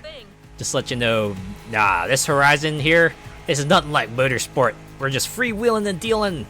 It's not like those regulated races. And then Horizon 2 just felt like a road trip. A road trip vacation, scenic locale. You got to drive like the cool car, and then you got that cliffside route and everything, and the music too really sets you in the mood. I think Horizon 5 had just had like a really had a really good ending to it. When you had the AMG 1 just like blast out of that plane, and you're just like racing your way towards the station while Scott Tyler's just hyping the fuck out of you. What's up? I'm Rick Martinez, filmmaker, really got you designer. Really got you raring to go. They call me the wild child of Hollywood. And what? My movies are world-renowned. Although 4 I enjoyed too, because they did a really good job of just demonstrating what all the seasons were like, and also had like a pretty good ending too, with their own driving to the festival site. Cars are everything in this movie. And the way you just saw like all the cars kind of joining up along with you to drive to the site as well. It was like everyone was gathering for that one moment. So get ready for some next level stuff, because you're about to enter the Martyverse. It's all comparing great with fantastic, though. I love all of Horizon's intros. I just like some of them a lot more. See you on set, driver. This is Hollywood. Action! One is just legendary, that FMV with the iconic levels playing. It's actually funny. I remember Horizon 1 did try to talk up like the whole music festival aspect, but they eventually dropped that. Because, you know, we know everyone was there for the cars. Sure, they still had like some sort of like, you know, personal festival aspects with it. But yeah, that's usually around the main site, and maybe a little bit in the outside sites, but yeah. Another activity awaits. Yes, it does. Scene 1. You're not just a driver, The driver. You're an actor too. In a movie produced by the Motorfest, driving a car is as much a part of acting as delivering a line. Your first co-star will be the 1968 Austin Mini Cooper. Ooh. Selected by our in-house mechanic and car consultant, Kaya Khanna. Welcome to the video lane. Here, Rick will tell you everything you need to know about the scene. Oh. Good luck out there. Drive on the video lane to earn bonus time. Do not let the timer reach 0 seconds. Follow the lane and do... Oh, huh. So it's kind of like you drive in the lane to kind of get the accurate scene, but it's something of like an accuracy trial. See, this is the kind of stuff. This is the kind of stuff I think Forza is missing. A little bit of mix-up to the traditional events. Oh, right. It went to screensaver mode because I didn't advance. All right. Get me back in here.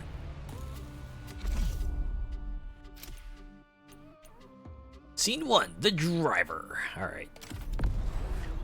Love that shot of the Horizon cargo plane right above you as you get to the main festival. Oh my god, yeah. And they were like, oh man, it's like we're racing each other. And of course they ended with it just going like neck and neck. Let's move it. Hey, you. You're finally here. Welcome to set. Hey, listen, no time for chit-chat. We're starting to shoot right now. And you're my main driver. You know that, right? Can someone bring the driver? I've seen a couple of movies open like this too, where you're just like suddenly thrust into a set. Jones, the main character. And this first scene puts the viewer right in the middle of your busy everyday life.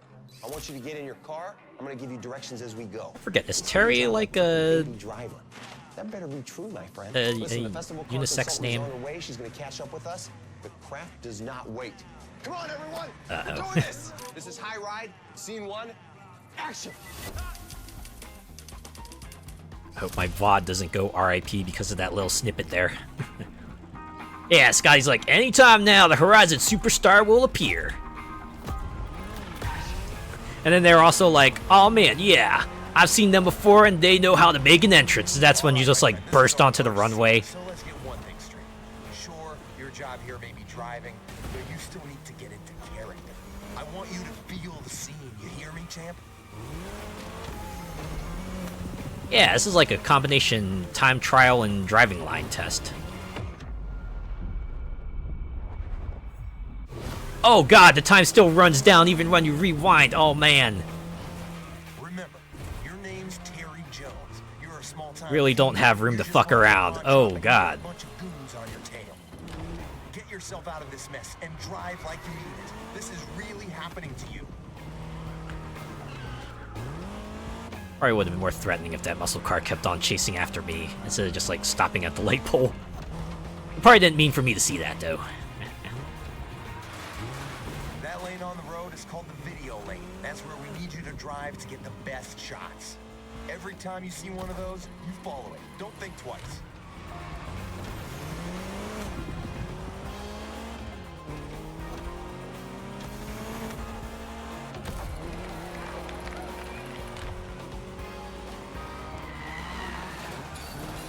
Yeah, something like that. You got this. Right. This is your character's everyday life. You're used to that stuff. You're not supposed to see them swerve for more than a moment. You're not supposed to see them stop. That's when you know you're going too slow. Get on that lane right there. It's critical for the shot. Like I've been doing before, don't you worry. This will look great on camera. That's good to hear.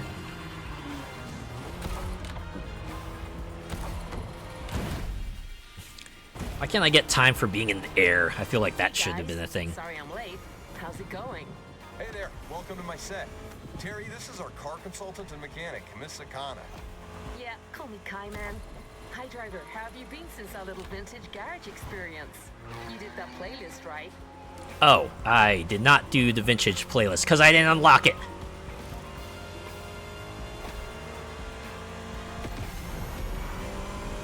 So for this first scene, we got you an Austin Mini Cooper S. Yeah, Rick kind of Lovely.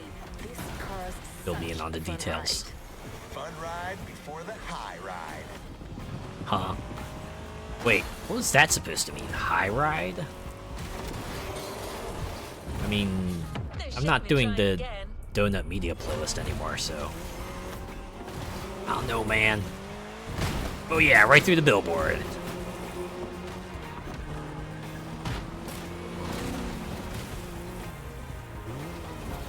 Ah, jeez. Big stunt. You're gonna lose these guys with this next move, Terry. I see what you're thinking. Okay, driver. Better gun it if you want to make this work. I like how the director keeps calling me Terry, but Kai is just calling me Driver. But apparently we've had a history, so it makes sense that Kai would keep calling me Driver, I guess. And it's in the can. I like these stationary cars here, too. Not moving at all. It's okay. From where we're driving, it kind of looks like they're moving, right? Great start, Terry Jones. Oh, now you call me Terry. Wow, I'm wearing... Oh, wow, they changed my outfit, too? Ugh, jeans. God, pants. No, please, let me take them off. Anything but that. Especially jeans. Oh, God. Oh, God, get me through this. I need to take those off. Ah, I feel so much better already. No time to rest on your laurels. Keep going, driver. Scene 2, the test.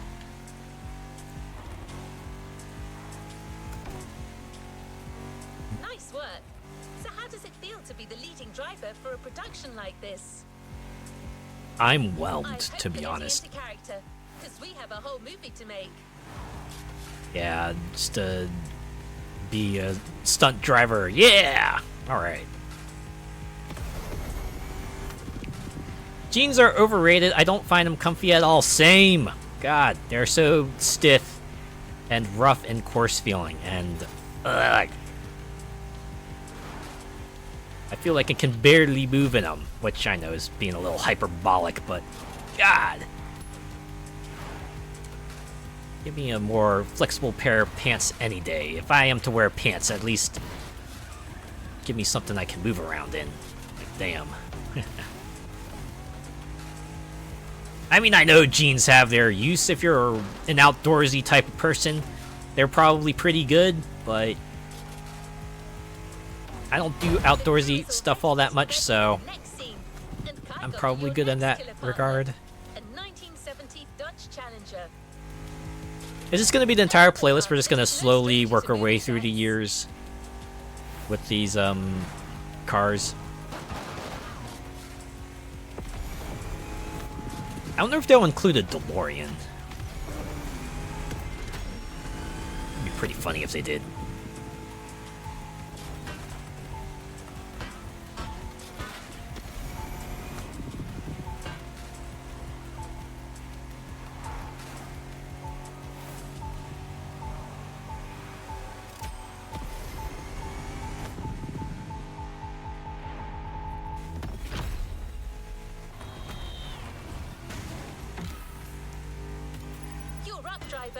Listen to your movie director, okay?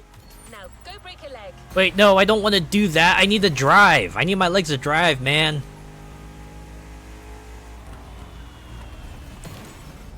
I love my tracksuit pants for just dossing around the house. Super comfy and breathable. Yeah.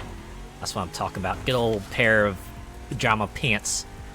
Or pajama shorts. No, whatever you prefer. Something loose. I like something a little looser.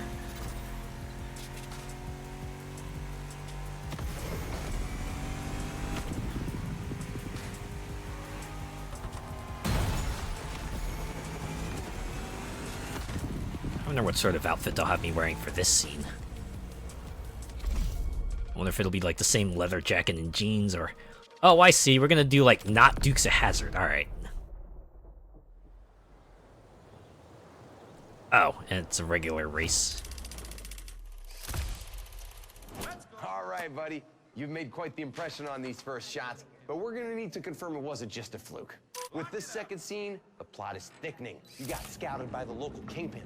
Goes by the name of Big Johnny. He's got a job for you. Oh no, someone contacts Spider-Man. All right? The man asks you to show up at his country house to seal a deal. But first, he wants you to show him what you're worth with a little duel in the dirt.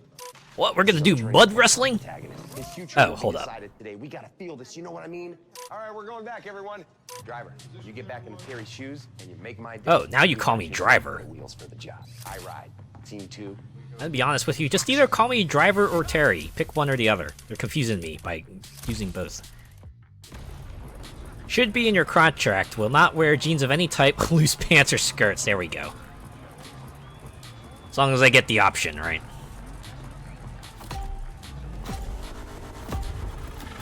And we're off! Oh, I see. They have a dirty driving meter now.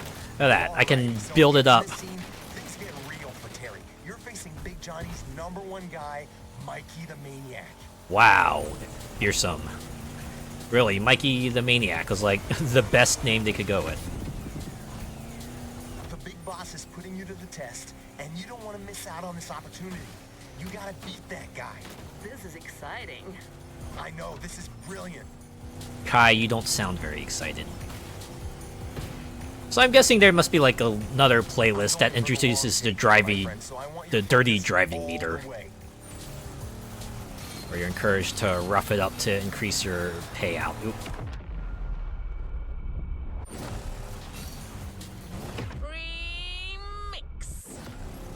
I do like that they keep your money meter where it is.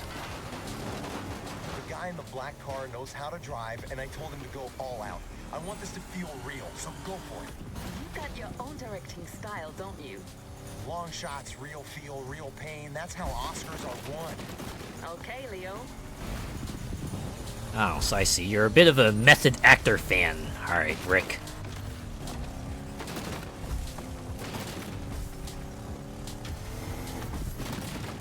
Hey, how dare you smack into things? I need to smack into things. Boop. Here and make that scene look awesome. You gotta use that dodge right. That's right.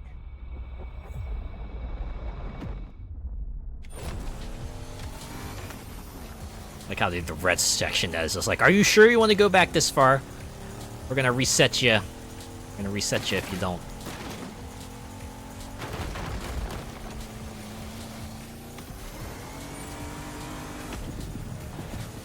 Is this a reference to Vanishing Point? Just wondering with that white Challenger. I don't know.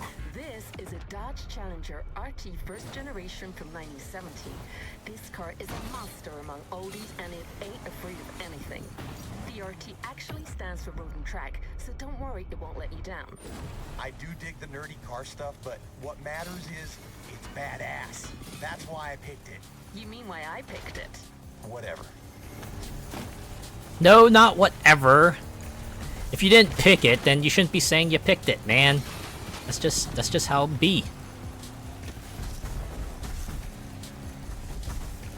Gotta give people credit.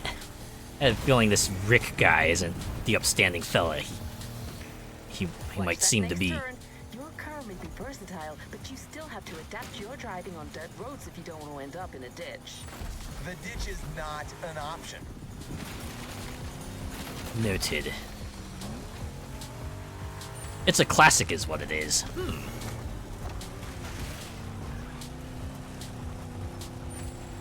I'll have to look that up now. See what Vanishing Point's all about. It's a battle of guts between Terry and Mikey the Maniac, and the chance for Terry to reach new heights. Give me everything, and don't be scared of playing dirty. It's a brawl. Let's just rewind that one. Okay, I maxed out my dirty driving meters, and I can just concentrate on racing. Tell to that to my first car that ended up in the ditch.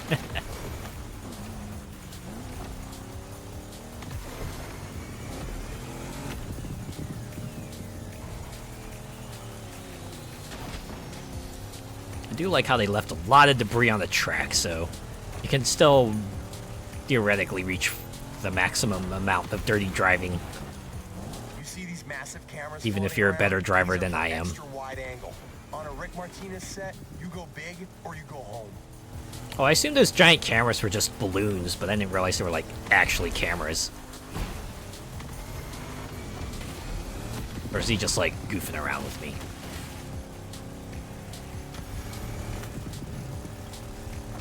Hey man, I was looking you up online.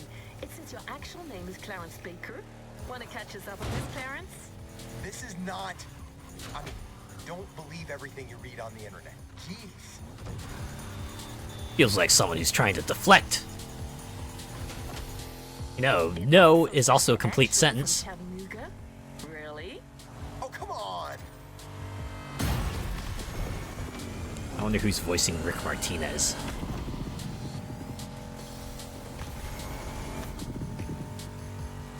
Come on, Terry, you're skilled and determined to nail this test. The job is yours for the taking. Seize it. Wait, I thought I was driver, not Terry.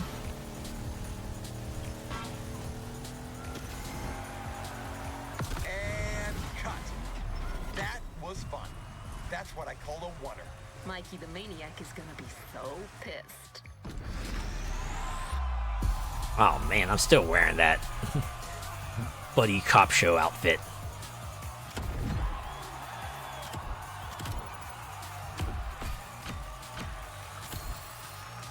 Yeah, look at that. Perfect dirty driving. They gave me $7,500 for it. Damn. Still a drop in the bucket, but I guess every little bit counts. Driver. On to the next one. Scene 3, the first job. Continues, and the next scene will be shot in downtown Honolulu. Yeah, I got a Hawaii 5-0 up, Hawaii 5-0 up in here, right? Yeah, step straight out of a 70s cop show, right? All I needed was just like a pair of oversized aviator shades, and it would have just been like, that would have completed the look right there.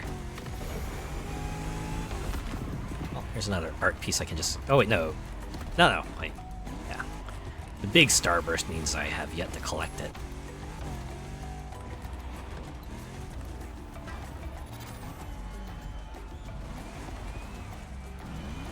So it must be around this Motorfest setup.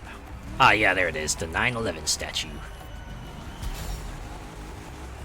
Collectibles for the sake of collectibles. The American Muscle playlist also just had like those American Muscle statues just scattered about everywhere for you to pick up as well. It's like kind of funny. Show up rested and warmed up. be riding bikes this time. Ooh, It's another bikes. action-packed sequence. Don't be late. The whole movie depends on you. It's a good thing we're going on video game time here and not like real time.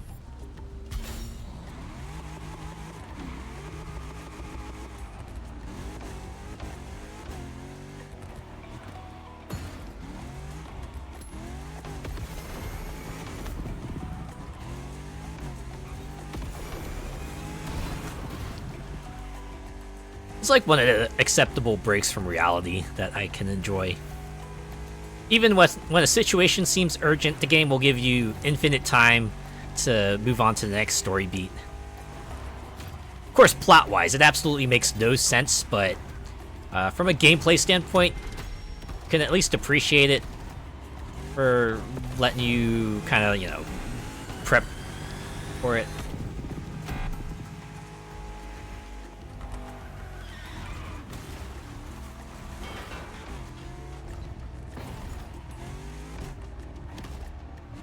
Yeah, we have stuff to do, but take your time and enjoy the view. That's like, yeah, don't worry.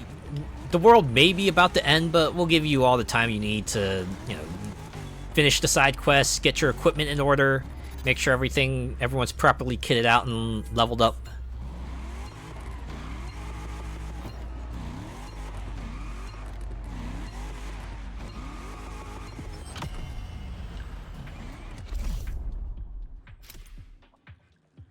Oh man, they're making this one look exciting. I'm gonna be riding the Yamaha YZ450F. Oh yeah. Oh, it's gonna be a time trial. I hope you can handle a bike, because in our next scene, that's all you're gonna get. This is your first job for Big Johnny, and you don't want to mess it up, okay? I've ridden a few bikes in the crew too. With massive trucks are chasing you. It's David versus Goliath all over again. I want to feel the stakes, and I want to. So wait, are you telling me I gotta like take out those trucks with a slingshot? Like he plays the violin. Well, what's the saying then? Never mind. You get on that bike, driver, and you give me a two-wheeled concerto that'll make Steve McQueen look like a little girl on a tricycle. What do you mean I can't say that? Screw this. This is High Ride, Scene 3. Let's go. Steve McQueen is looking to see Rick Martinez as we speak. Nah, kid. Aw, we're still doing the leather jacket thing. Oh, I noticed it has a camera on the back. Is this gonna be like an unlockable outfit? Once I complete this playlist, they'll let me wear the leather jacket outside of this event. You just snatched a handful of stones from some Cockney bookmakers, all right? Cockney, you say? These guys are pissed, and they're coming after you. Yeah, you better get used to it. It'll happen a lot in this movie. East Londoners in Hawaii. Really? These guys got a business here, and I like the way they talk. You're only supposed to blow the bloody Rick, no! Rick, shut up, please. I have Brits in the chat. Anyway, they're chasing you with their trucks, so you gotta move fast and use the size of that bike to your advantage. You cannot get caught. You hear me, Terry? These guys aren't here to take you for tea, yeah? Run away, Terry. Rick, please. Oh, finally. Little time refill spot.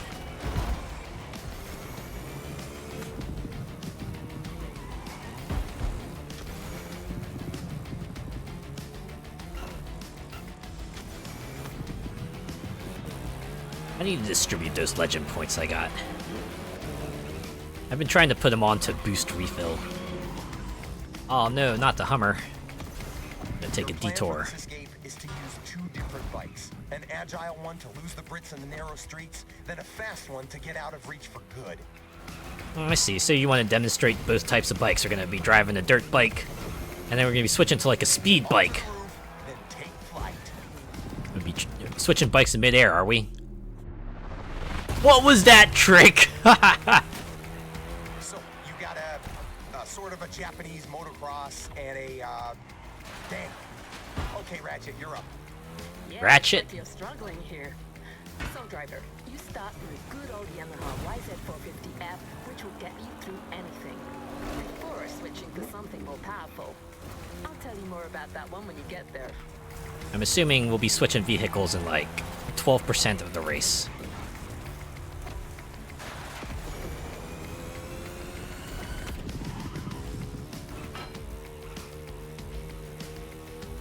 Yeah, every kid wanted a bike like that growing up. At this moment, Terry believes he's lost them, but he's wrong. They'll be back.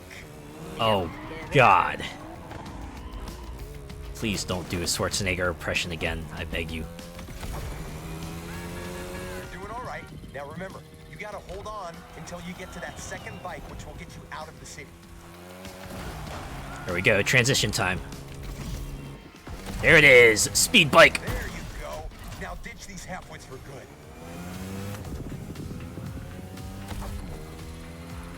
But yeah, I remember an old BMX book that I remember reading about, and like one of the chapters kind of talked about building your own BMX track in your backyard, and I was fascinated by that. Just a creator part of me was like, oh man, track creation. Yeah, that sounds fascinating. Of course, my parents would let me turn our backyard into a BMX backyard. I guess I can kind of sort of understand it now, these days. Nailed it. That's right. Love that. It's going to look phenomenal. Critical shot ahead. Don't miss the lane. Yeah, BMXs were life, the must-have thing. Just imagine going on exciting adventures with a dirt bike. But that's all they were, just imaginations.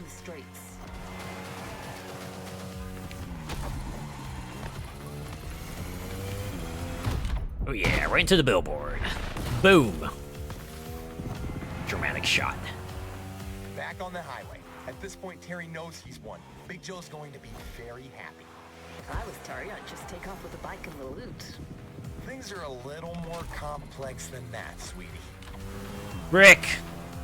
I swear to God, you need to go back into HR training or something. All right, cut. Brilliant acting. I didn't act though, I just drove. Yeah, well, of course you had to do the engine sound effects as you were going full chat down the hill on your BMX. It was either that or like attach cards to the spokes. Either way, get close as you could with a little bit of imagination and ingenuity.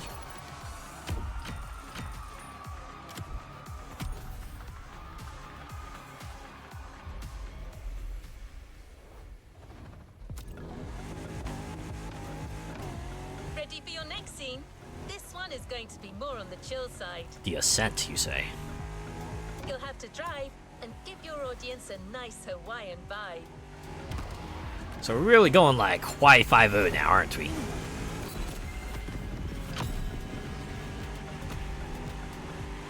As for the car, you're going to partner with quite the celebrity, a Ferrari 308 GTS. We're in Hawaii. Ferrari. We're making a movie. Connect the dots.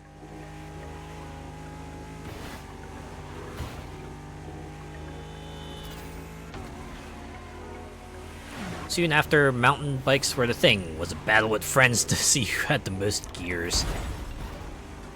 Any sort of feature you could go out and tout as some sort of bragging rights, right?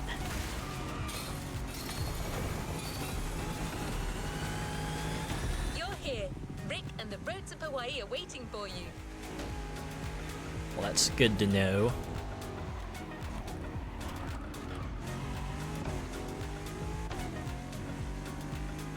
Alright, let's do it. It's time to begin the ascent. No, I kind of like these gates better than like the Crew 2 gates. Those felt like a lot more big and intrusive. These at least sort of kind of blend in with the scenery.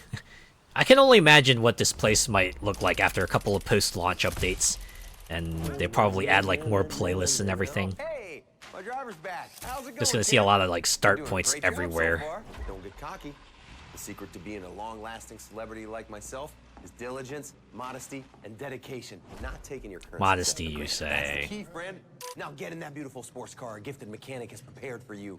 You're paying your friend Keanu a visit up in the hills. Keanu? Taking a sweet Hawaiian ride there, all right? everything's working out for your Oh my character. god, I get to meet New Keanu job, Reeves. cars, new social status, even met a girl. I want to feel all of that in this scene, all right? This is Terry at his peak, and he's showing off about it. He's like, na na na na na na na na. You know what I'm saying? Great. You go and give me that swag. Na na na na na na na. Scene 4. Na na na na na na. Getting jiggy with it. You were the mutts nuts if you had different colored tires other than the black ones. Oh yeah. Any sort of customization. I swear, this guy could talk a glass eye to sleep with his rambling on. They're really trying to make him that sort of guy who's trying to be quirky and failing at it. Back in action, my friend. Except this time we're going for a chill, feel-good kind of scene that shows Terry's rise and success at this point of the movie.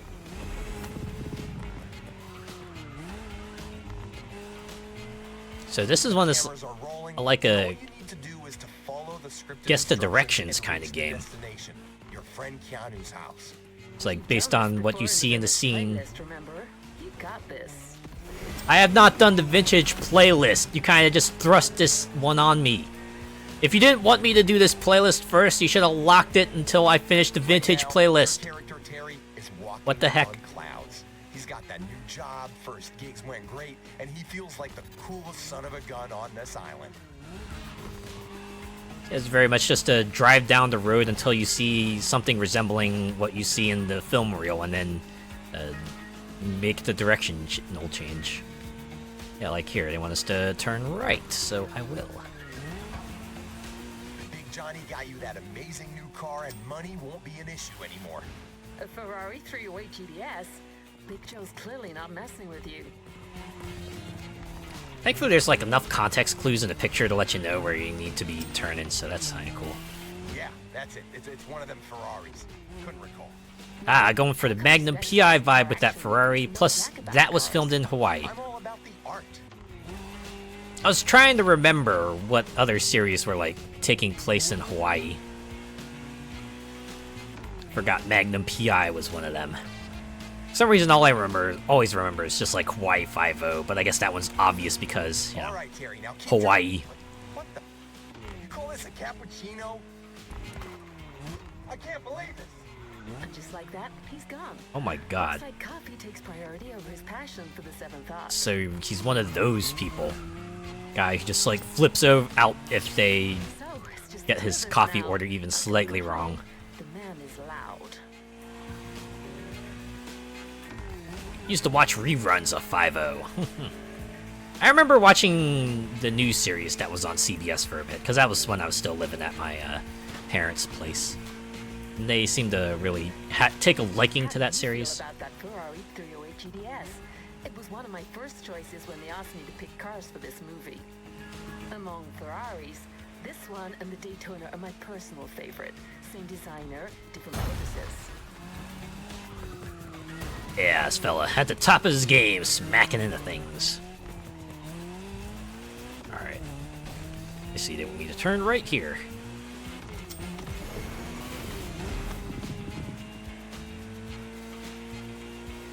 Alright, so I just gotta like look for some really tall structures in the road and then turn left. Oh, wait, is it up here? Yeah, this is it up here. Look at that, Hawaii police. I'm pretty sure they would say something different in real life. They just have Hawaii police to make them look official. Want me to go this way, I guess? Oh. You're all right. Keep going. That's good to know. So I just need to turn right at like when I see the crane near the wind farms. Oh, there it is. Smile. Smile, you're on candid camera. I don't know why I remember that jingle. You just gotta do everything yourself. Okay, I'm back. Don't worry, guys. I have everything under control. Yeah, right. Yeah, how's the coffee now?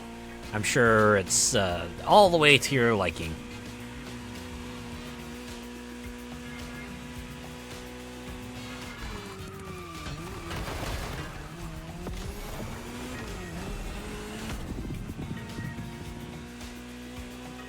Keep going straight. That's it. Exactly the way I envisioned it. That would be so me flipping out over the wrong coffee order. Just a few more shots. You got to strut, Terry. This is your rise. You're glowing. It's like the kid has finally become a grown man with a big-ass mustache. Pun intended. What? Never mind. There wasn't a pun there, I don't think. But yeah, when it comes to drinks, I don't know, I kind of enjoy, like, a variety of them. Wanted me to go this way, right? Okay.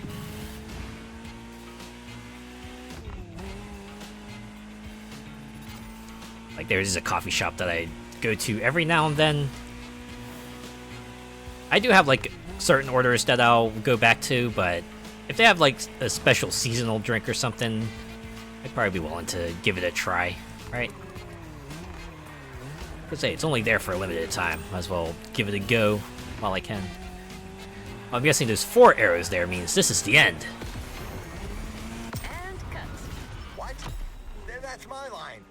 Sorry, Martinez. You lost your privileges on this one. Yeah, you were gone for, like, half of the time I was driving, man. Follow the clues. Been going to the same coffee shop for over 10 years now. Oh, man. It's good to have a place that you find ever so reliable. You're willing to just go back and over, because you know they're going to do it well. It is nice when you find that place. Got so many loyalty cards filled. And that's the other part of it. Always get to get your little incentives for ordering multiple drinks there. The next scene will be shot really close by. And this time, you're going into the wild. Ooh. Is this going to be like a most dangerous game kind of situation? Big boss wants my bounty, and they're chasing after me, so I gotta drive out into the wilderness, try to escape my pursuers.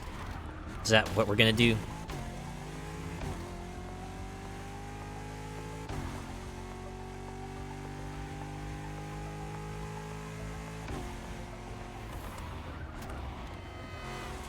If I get insurance through a certain company, they give me 25% discount on at my coffee shop every time. Oh man, that's quite the incentive there.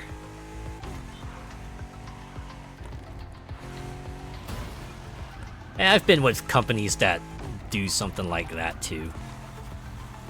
Usually they'll have like some sort of fitness program, and you can like record activities with it, and then you get like credits that you can trade in for certain things.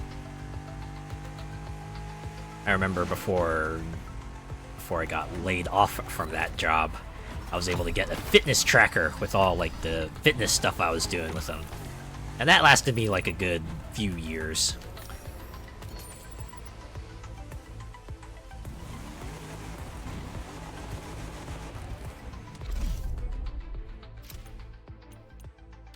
It was great because the fitness tracker was also like a sleep monitor, so I would like go to the little app that connected to the fitness tracker and just to see what my sleep was like. So this next scene is it was pretty funny. Breather. This is a nice, fun action scene that's disconnected from the main intrigue. Oh, filler episode, you're saying? Cool down before what's coming after. Terry gets to his friend Keanu's place, and the dude's actually just about to go for some off-road fun with a bunch of pals. All right, but you're not just gonna sit and watch, are you? Your friend has a buggy ready for you, so you get your butt in that thing and you prepare for the race. Wow, it's like they were expecting me. Big Joe, you can take on a bunch of old country boys, am I right? This is High Freaking Ride, Scene 5. Let's rumble. Okay, so this is just like a regular race. When it's not that, it'll be stuff like free cinema tickets. Ooh, that's also nice.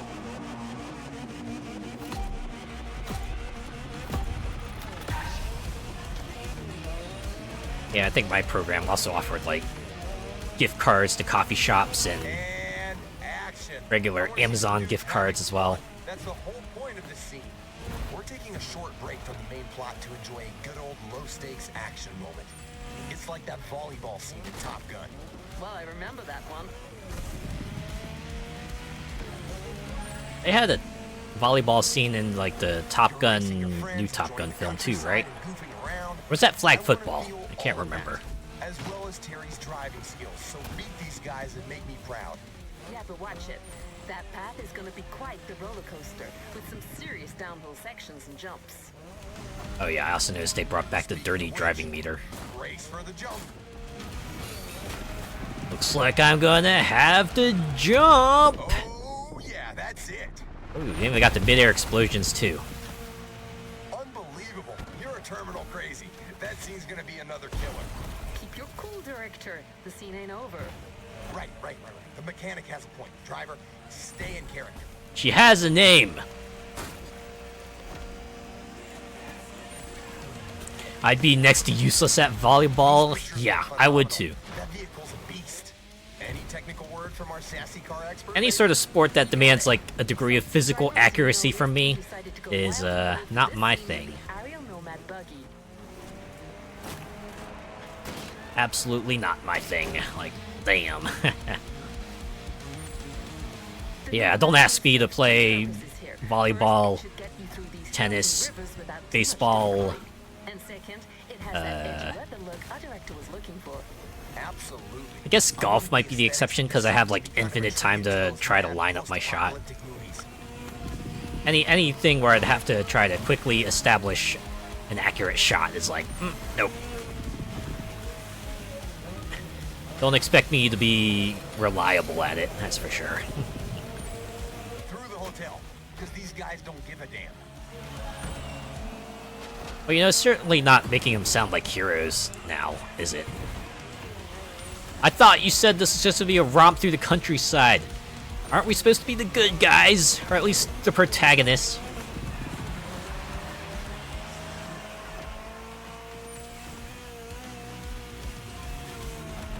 Oh, I need to build up my dirty driving bonus anyway, so, into the debris I go. You've reached the beach, the last section of this race. Give me everything. Oh wow, I just realized I'm at 85% of the race done. And I haven't even had half the meter filled yet. Almost there. Wait for it. Pub games are usually fun. Oh yeah, that too. Give me pool or darts or anything of the sort. I'll probably be okay at that. Boom! Exactly what I was looking for here. I wonder if I should have been tried smacking them around some more. You didn't say cut. Hey, I have an idea. Why don't we let Kai, like, direct the scenes? They seem to be doing a better job at it.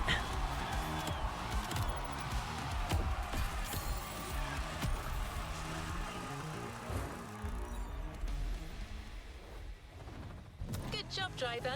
New challenges lie ahead. Making a great movie is all about getting the best possible take for each scene.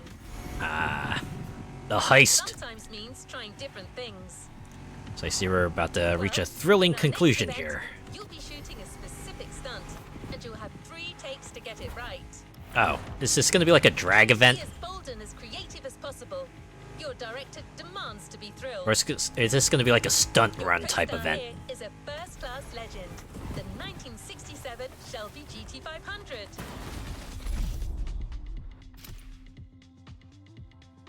I am somewhat amused that they keep calling my drivers co-stars.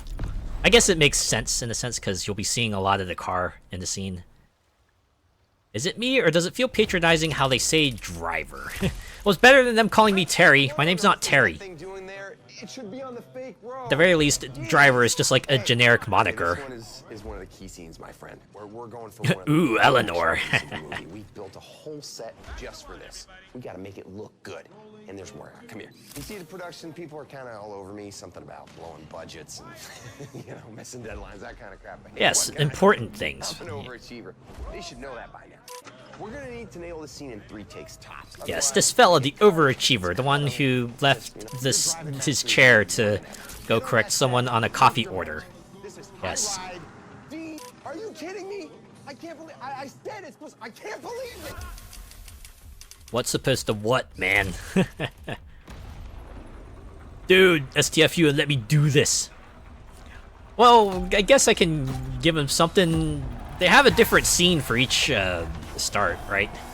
Oh, a 3-lap time trial. So that's what they mean by 3 takes. All right. Big money shot right now. 3 takes, 3 different stunt configurations. I want you to go bold and try different approaches.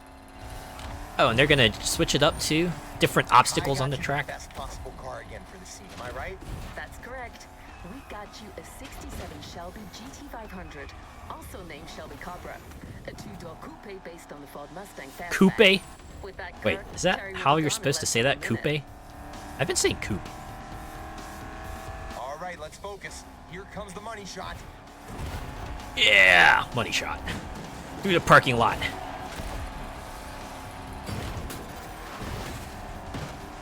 We say coupe here. Ah, okay. Maybe I've been saying it wrong this whole time.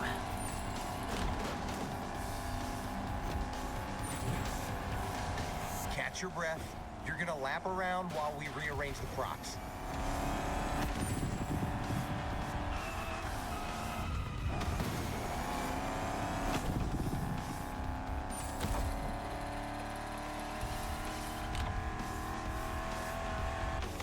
Take 2.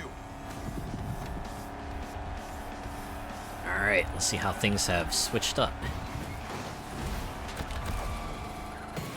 How do you feel behind the wheel of this beauty? She's the first model of the Shelby GT500 lineup. Its lines, exemplary road holding, Feels very meaty. performance, and the sound of its engine still make people go crazy. Sorry to interrupt, but we're getting back to it. Punch it. I want that car to fly. I want that car to break things. Well, you gotta put things on the road for me to break then. When I hear coupe, it makes me think of a chicken coop. Yeah, I kinda sorta get that too. Okay, I can see this is slightly switched up.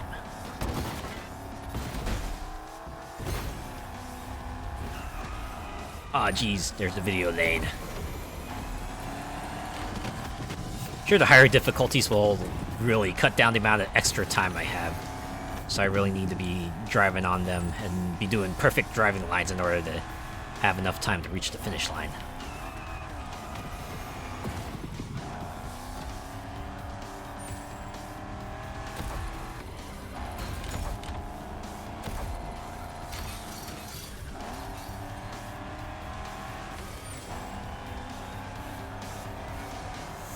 Third take. Let's make this happen, people. You know what they say, third time's the charm. Come on, third try, give it everything. Don't worry about the car. Whoa, whoa, whoa, you're gonna chill out now. Ruining the car isn't part of the deal. I don't care. Man, anything happens to that car and I'll make your life a nightmare. Okay. Ha ha ha.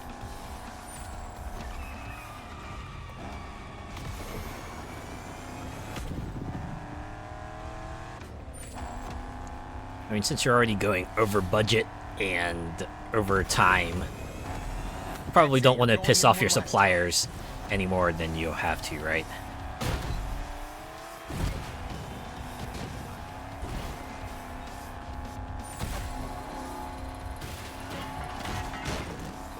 Because if you're burning every bridge that you go across, then you're not going to find your... Then suddenly, after a while, moving around is going to be very, very difficult.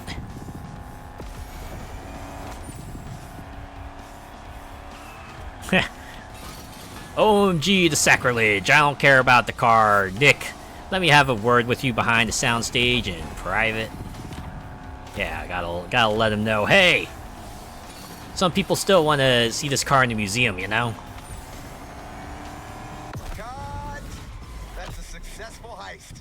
Terry's on a roll, and so am I. Okay, I'll take that car back now. Yes, do it before Rick decides that they need to blow it up or something. Damn.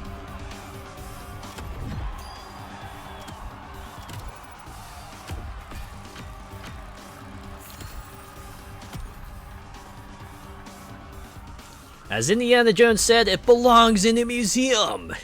And so do you.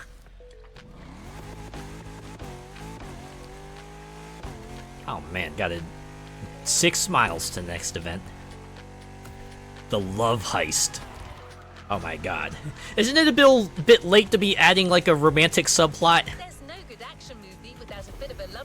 right? but they're gonna do it. That's the side Rick wants to explore in this next scene. This time, it's all about finding the right atmosphere. Rick, I think you might be trying to do a little bit too much with this movie. Just, like, stick with the action stuff. I don't know. Just a suggestion from me to you. Yeah, always some trope they tack on to the end of the film. Like, I don't know, we don't need to hook up everyone all the time. It's okay for people to be just friends. Or, you know, just, like, not have those elements in at all, that's also fine. Don't need to try to shoehorn a romantic subplot. Although I wonder what two cars they're gonna try to ship here.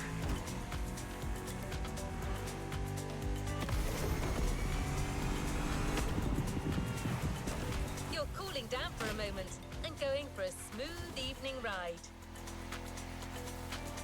Bit of a calm before the storm. Or, now I think about it, what if they're setting us up for something? Turns out, our love interest is actually, like, the real, actual boss.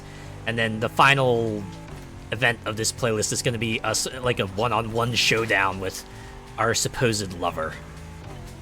See, that would be cool. I don't think that's going to be the case, but it would be cool if that were the case, or at least something along that line.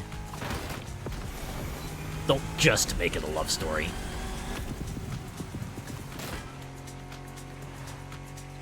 Reminds me of the guy on the show that said he was in love with his car. I remember that becoming like a little bit of a meme at the places I was hanging out at. There was also that one press conference. I forget which one. I think it was when they were talking about Drive Club on the PS4. And what, the one presenter who was talking about that car, everyone noted he was like really, really getting into talking about that car.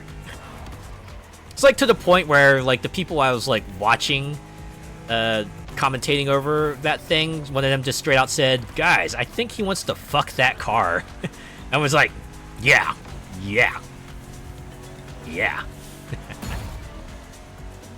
God.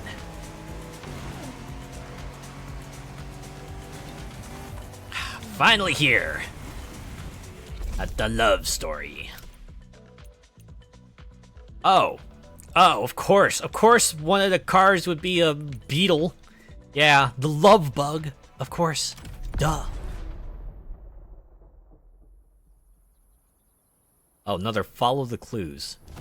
Oh, can I just follow the car? Would they be able to lead me all the way to the end? Terry, you...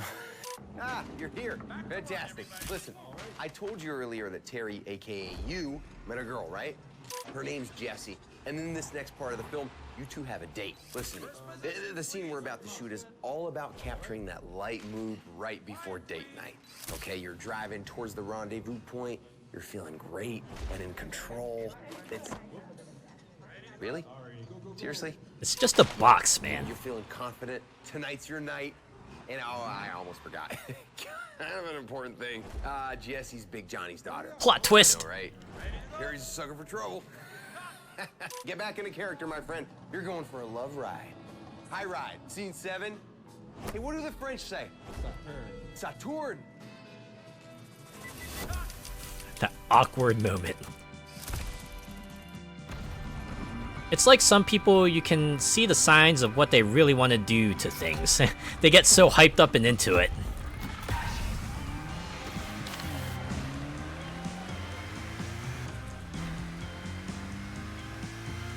I don't know. Player, we're going for another chill driving scene. If the other person was named Jesse, I think it would have been kind of cool if they just made the other character just like gender ambiguous, right? If they just said like Jesse was Big Johnny's kid, right? You know, let Terry and Jesse just be whoever you want them to be. It's a warm and quiet evening. You got some nice music on the radio, and your date's waiting for you at the drive-in. There's romance in the air, and you feel the wind of infinite possibilities on your face.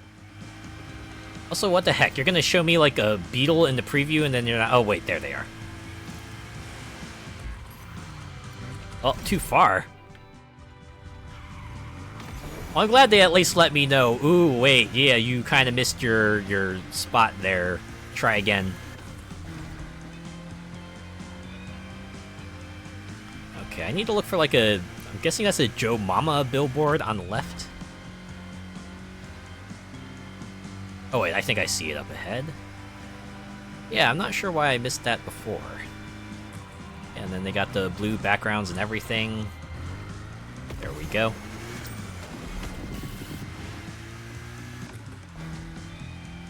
Take a left.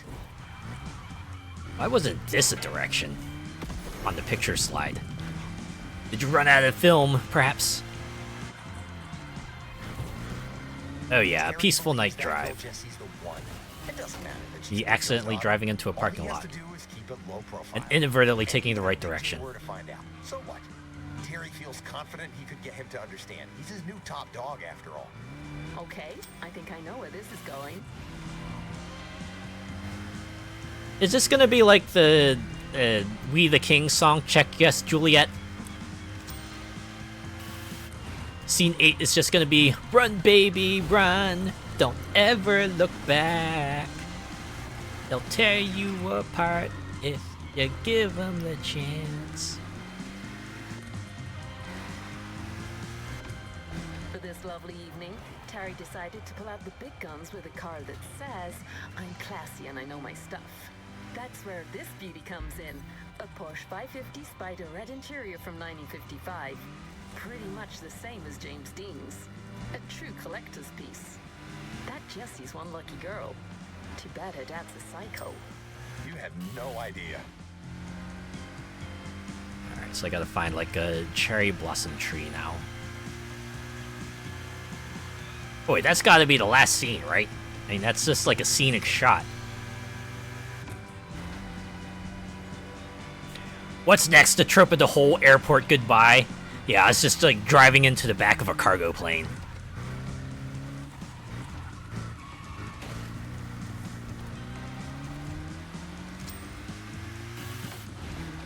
Alright, keep going. That's it. I want to feel Terry's confidence and peace of mind in your driving. Tonight's your night. You guys are going to watch a movie, get some food. Make out, I'm assuming. Speaking of dinner, I'll make a killer jambalaya. Hey, Kai, I was wondering if... She's gonna say no. That's what I thought.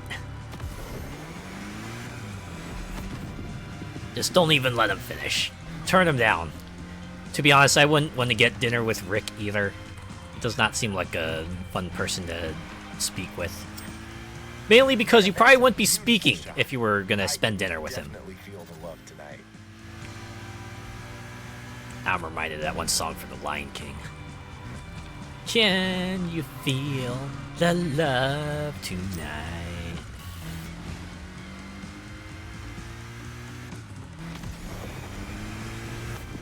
I'd rather walk around town with a nail in my shoe. I'd rather be wearing a leather jacket and jeans. Take a ride before the coffee house. Wait, they have coffee houses in the 70s? I guess they would. It's just like, you know, not the kind of coffee shop that we would think about in the modern day, right? Hey, that car, is it? Maybe. Subtle. I'm impressed. Don't miss that next turn on the right.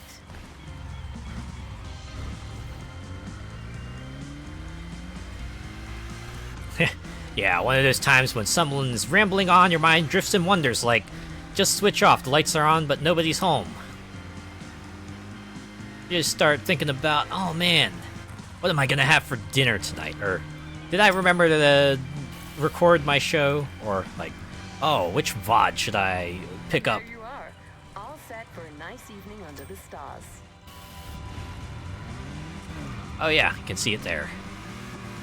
Yeah, multiple arrows, I guess, means that's the final location. Man, they couldn't even animate this little countdown billboard. Romance is dead. Hey, I'll be in my trailer refocusing. Big scene tomorrow. The big third act. Just one more event, though. Man, it's just like just like typical of those movies, right?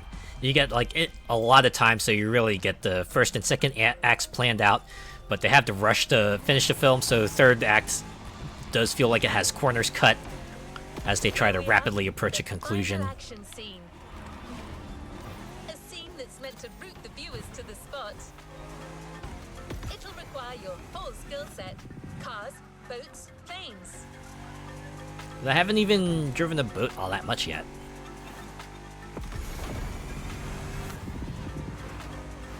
Yeah, really noticeable with the ropey ending and scenes cut. When it starts feeling like maybe some plots are just kind of abandoned, or some characters suddenly get a whole lot less screen time. Like, you can feel the pressure starting to set in. Like, uh-oh, what can we safely cut while still keeping the whole work coherent? Ooh, wow. Okay, that's some cool art. That rainbow floor art.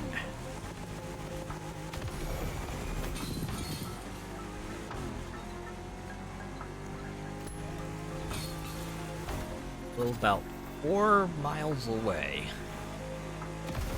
Got a bit of driving to do. Get you up to speed, and Kai will tell you more about the vehicles. But here's a hint. The bus you'll be driving is very famous. You'll need gold fingers to handle these wheels. Oh, you mean the cars from Goldfinger? Ah, cool. Alright. Let me guess. Are you gonna tell me that I'm gonna need, like, a golden eye to drive the next car? Or maybe you'll tell me that, I'll be able to live twice while driving it? Or maybe you'll tell me that the car can rake the moon, perhaps?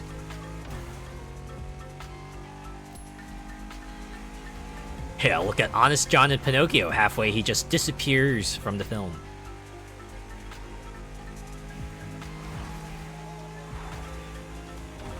Actually reminds me of Uncharted 3.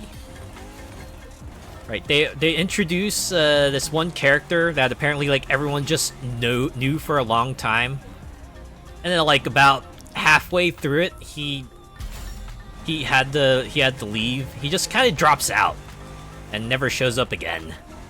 It's kind of funny because they treat him like he's always been a part of the team, and then he kind of just like disappears. Admittedly, at least there, they had him. They did give him an in-story reason to just like duck out, but it's just funny how he suddenly became relevant and then suddenly became no longer relevant.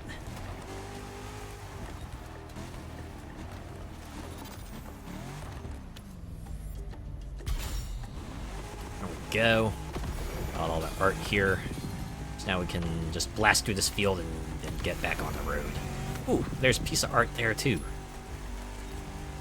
Ooh, a piece of art. Ooh, a piece of art. Ooh, a piece of art.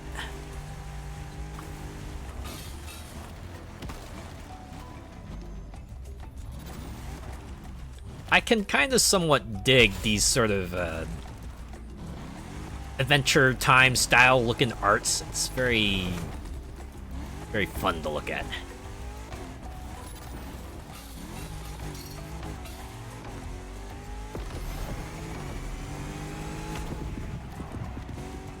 Yeah, that artwork looks like it's straight out of Adventure Time. It does. I find it acceptable.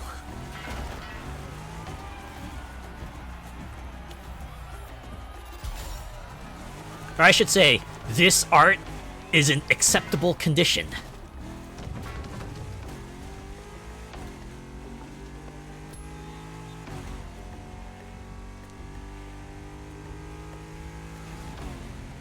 Sorry, whenever I hear Adventure Time, for some reason my mind just goes to Lemon Grab saying unacceptable.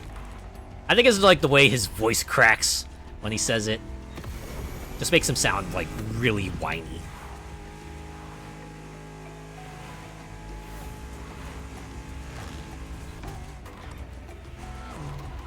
A lot more hot spots, but final scene is right here. I can go collecting the rest of the art on my own time. For now, let's wrap up this one.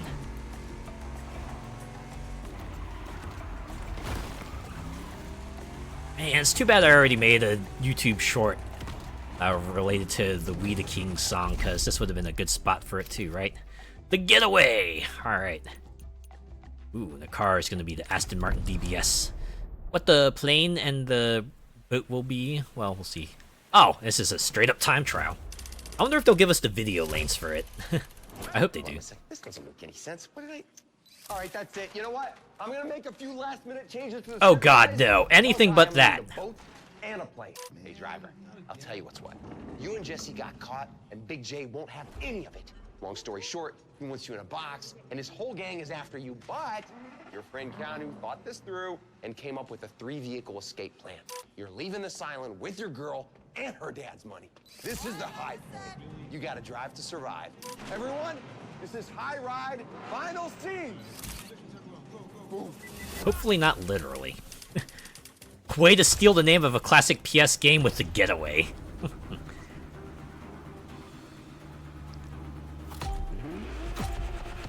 I wanna get away.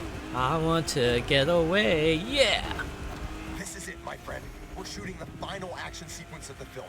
The big ride. I like how it's raining, too. I need you to be Terry one more time. And I'm aiming for no less than mind-blowing pictures. So I hope you're ready to go above and beyond. Where's my coffee? Have you tried decaf? So, too bad for Terry and Jesse. Mikey the Maniac spotted them during their little night out and totally snitched. How dare Mikey.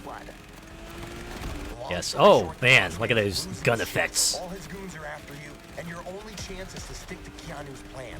The 3-vehicle grand escape, remember? Yeah, you told me in the cutscene. Ooh. Going Prince of Persia with these dramatic scenery destructions going on here. Wow, wasn't expecting a bomb in a game like this, yeah. Now the boat Keanu prepped is right there. Get ready for the switch. This is like a bit more special effects than I was expecting. I'd admit, it's kind of neat. It's kind of cool. Oh man. I know it's all like visual flair and this is still just like a time trial, but it really does at least lend the feel that you're shooting this action scene, right? Yeah, you got like the fake bullets and everything going too. The tracers and what have you. It's immersive, yeah. It could only get more immersive if they just like put black bars on the top and bottom and added the film grain effect.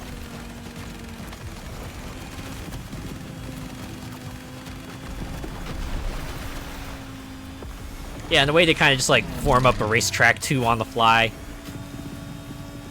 Their little attempts at sort of a dramatic scenery collapse.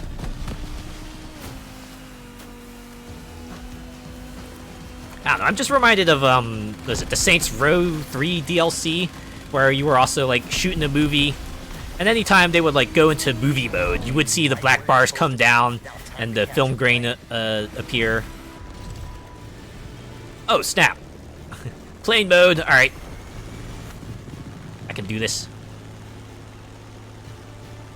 At least it's not Michael Bay. Everything in the universe would be just a huge ball of fire explosions. Yeah, just explosions everywhere. I still remember the one commercial they did where they kind of poked fun at that. So it's like, explosions!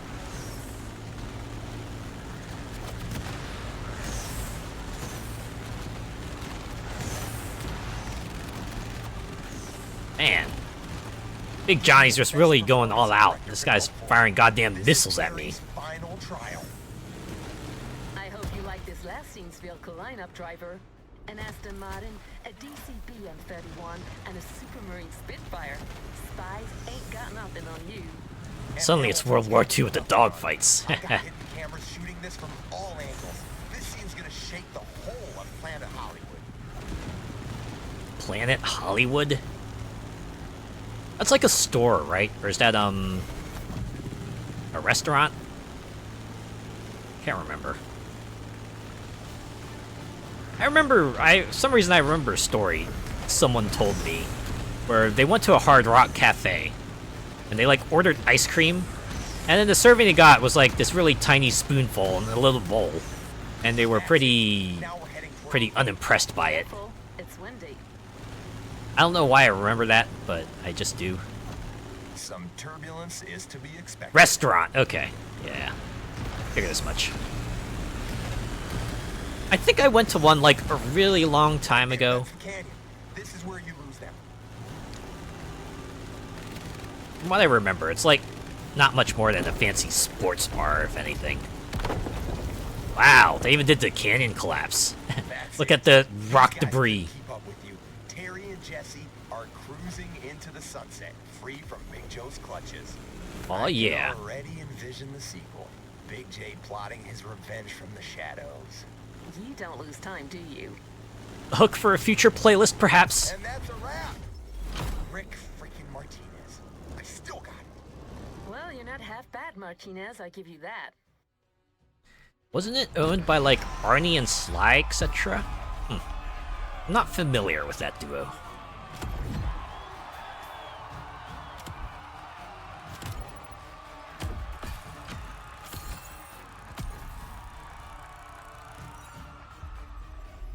Well, anyways, let's go collect our rewards, shall we? Wow, they're putting me in the plane. Cool. You did it! The movie shoot is over. On top of being one of Motorfest celebrities, you're about to become a movie star. And it's now time to reap the rewards of your work. You know, I'm glad they put me in the plane now, because now I can just like straight line my way back to the start. Enjoy the fame and the glamour of the red carpet. I can't You wait. heard me right. The first official trailer of the film is ready for screening.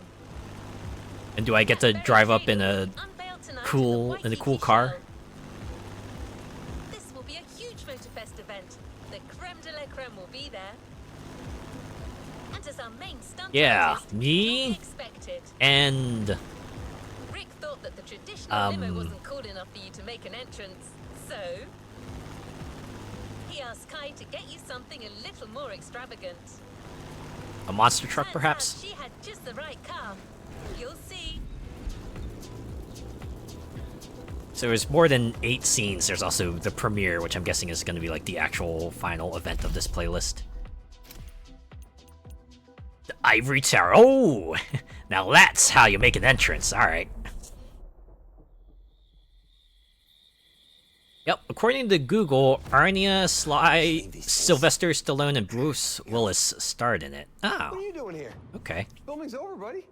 I mean, you did a freaking good job. I mean, now it's time for me. I mean, for us to get on the red carpet and bask in the praise. You know, fame, money, fancy cocktail parties. Life, right? This is it. Big premiere night tonight. Press, the whole cast's gonna be there. I hope he kind of I want you by my gets side, like kicked all right? aside. Go and get ready. Guy got you a special car. This is my moment. You cannot be late. What? Yeah, okay, our moment. I was whatever. gonna say, what about my Sorry. moment? Get out of here. Got this, Rick. Tonight, you're the man. Wait. Was I a mirror this whole time? Was that why, like, I was still there even after I was supposed to have left? Turns out that was, like, the actual plot twist of this whole thing. I was a mirror. Hey, driver, do you copy? You did a crazy Rick good is job on that actually, set. Now come join us downtown. Yeah. We got you the perfect car to make an entrance. It's truly the end of the world if he's the man. Driver on the line? Crazy. Hey, champ, you gotta move. The movie's about to be unveiled. We're already here with the whole cast. You're the only one missing. Get here, and get here fast. My triumph can't be complete without my star driver. Rick, I told you, man, you gotta chill out. And how come they all got there before I did? What was I doing this whole time where I have to Yes, speed that my car way you're there? driving will unquestionably get you there on time. Well, it's good to It's know that, at one least. of the latest Motorfest creation. Yeah, champ. Limos are for old geezers, so we got you the best car you could ask for tonight. You're doing this Tony Stark style. Yes, Oh that's god, kind of the Tony idea. Stark. Well, if I get to shoot lasers from my hands, it'll all be worth it.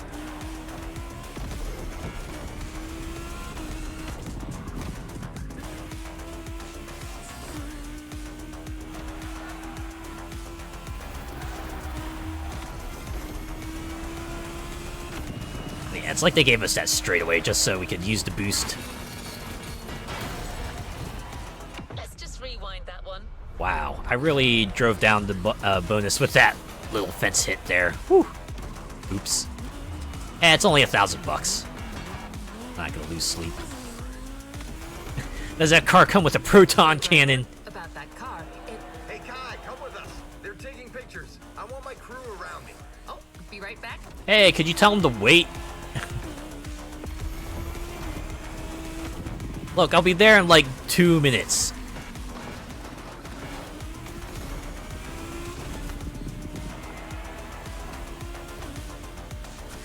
Yeah, I'm hearing a lot of BBB with Rick.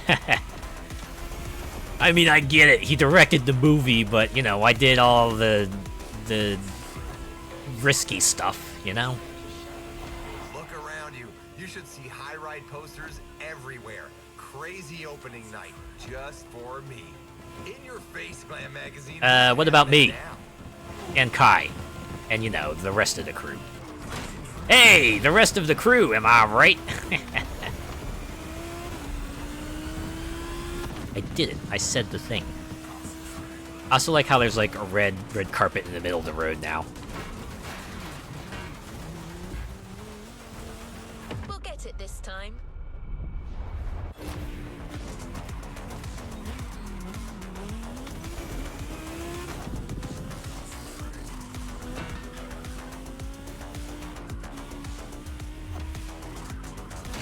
All right, I believe we see you in the distance.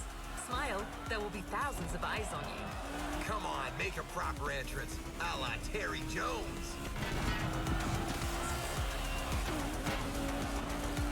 Our star driver has arrived. What car is that, by the way? It doesn't look familiar. Ah, I forgot what they said it was. Welcome to show business, driver. I like how it still looks scuffed up even in the scene. Ah, good. At least they didn't make me wear the leather jacket and jeans. Oh boy. Notorious Terry Jones. Kids in the street call you the fastest wheels in town. Man, they even did this like an old school style film. Tell me about that new job of yours. And tell me about that girl. These are like all the scenes that we didn't see in the movie. What do? Chauffeur him around? Not exactly. You really think everything's just gonna go your way? Also, I'm like slightly bummed that they switched out my character for like another fella. I get that this was probably pre-rendered, so they couldn't like just slot me in there, but kind of busts up the immersion a little bit. Bring me Terry Jones. Bring me Terry Jones. It's a classic line. My grandmother. She has a bit of a temper. That's not what I sound like. God damn it. Yeah, ruined it! It was all cool up to that point. Fuck. Every film trailer ever.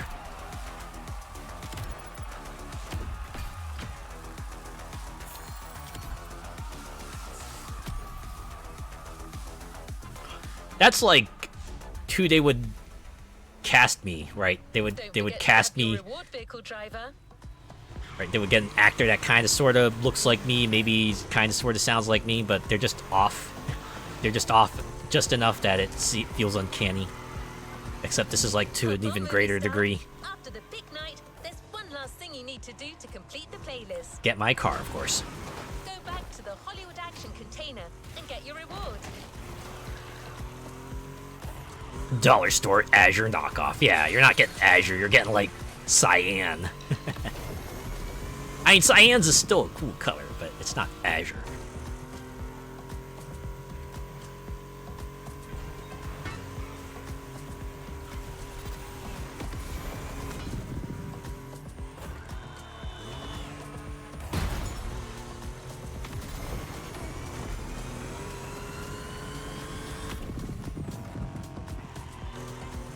That experience clearly was a high ride, and the movie will soon hit big screens from all around the world.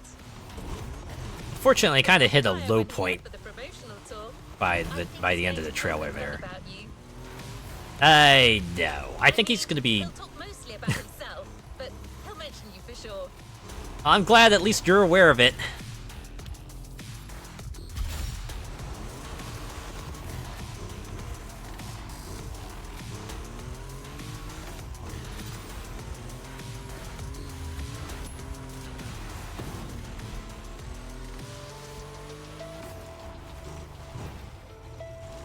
Guess they've counted me as having claimed that, so...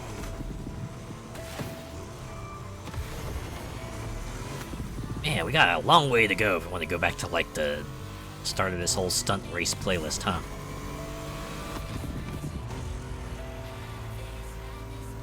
"5 miles.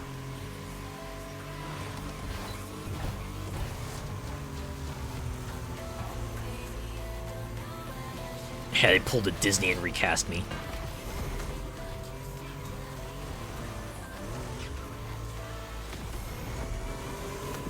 Alright, since I have the trailer, I can guess why they didn't make the other characters ambiguous, but...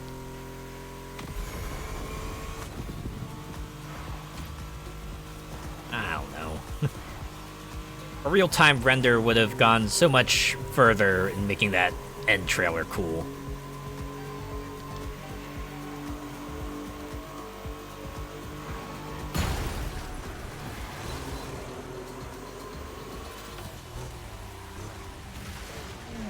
Some art here. Oh, there it is. Wow. It's just hiding everywhere, isn't it? There's 53 of these.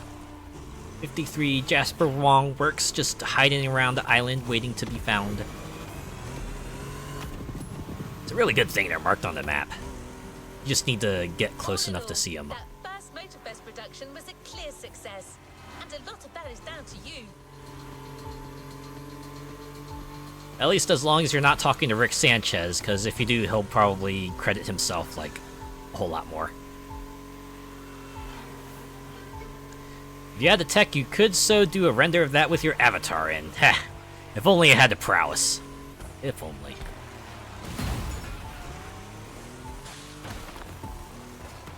The most I could do is just, like, superimpose my head over the body, but I feel like that wouldn't be a good thing to do.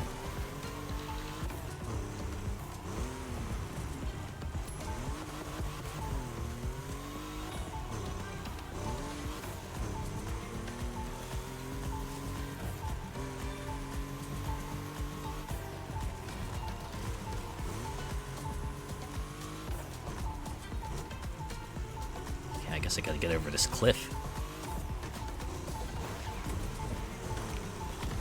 Starts letting out the red rings, you know, you're really closing in here.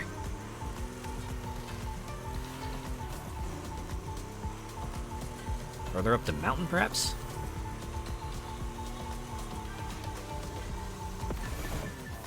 Oh, oh, there it is. Alright.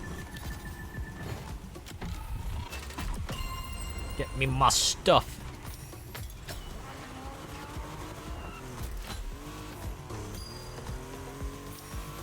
Alright, now we can continue on back to our original route.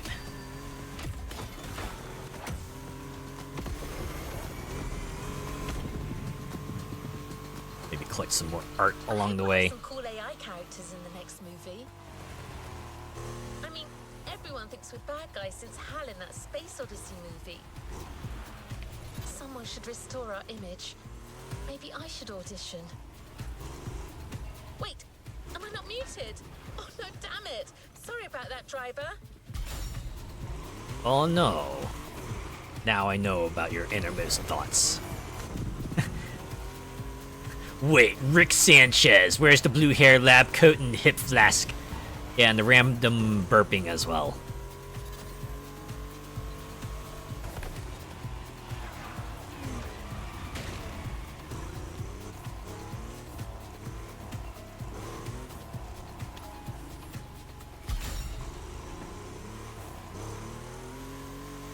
All this running around collecting stuff, and I have not completed a set yet. Oh. That's gonna be part of the playlist, I just haven't activated it yet. Had some skill to burp mid-sentence like that. It's a little odd sometimes. Alright, let's get a donut statue. The first one.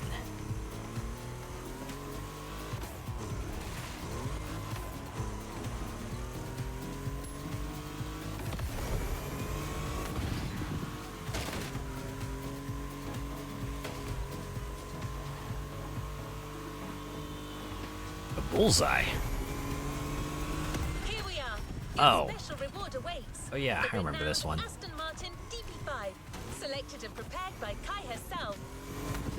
Of course, they said it was selected by Kai, because Rick would not care to get me a cool car. That's for sure.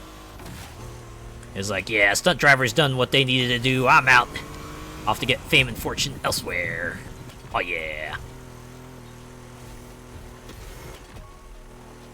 Anyways, let me do this bullseye first, and I'll swing back around and get my Aston Martin.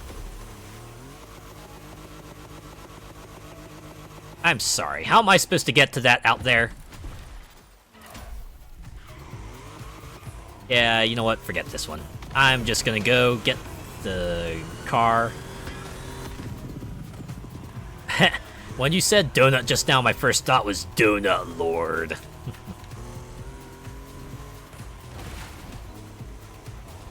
What's your favorite donut? I like a good jam-filled donut. Especially one with strawberry jam. That's where it's at. Give me strawberry jam donuts and I will gobble them right up. But I'll eat most any donut, really. I just like donuts. I like a good Boston cream one filled as cream-filled one as well. And there was a place I went to that did like a maple bacon donut. That was also delicious. If I ever revisit that place, I will definitely try to get some of their specialty donuts. They did some really good ones. Strawberry, and I like the vanilla custard ones. Yeah, that's where it's at.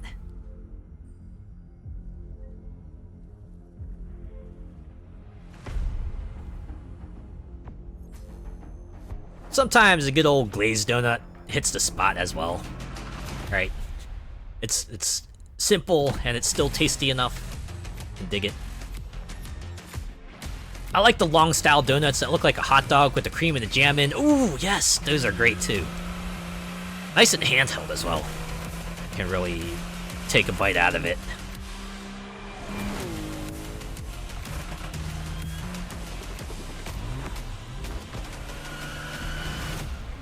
Another car for my garage. A playlist is ready to try. Let's go try it. Looks like Gymkhana Grid Masters is up next. Join the Hoonigan team. Prove you can tame their monster machines and find out if you're a real Gymkhana master. Host, Brian Scotto from Hoonigan. I'm guessing it's going to be a very drift-focused event. Now you can see like the skate park-esque background there. The cars on the half-pipe-esque element. You got the guy squatting and presenting like he's Will Smith.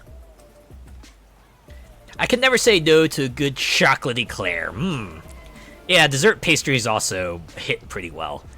Right, like the frozen ones. Oh yeah. Something about them. Especially if just like, you know, take them out of the freezer and then let them sit for a little bit. And then you can really get yourself a nice tasty, sweet dessert. What's that? How do you pronounce that? Chua pastry? I had to look that up. I can't say no to a good sweet pastry. Shoe, okay, thanks.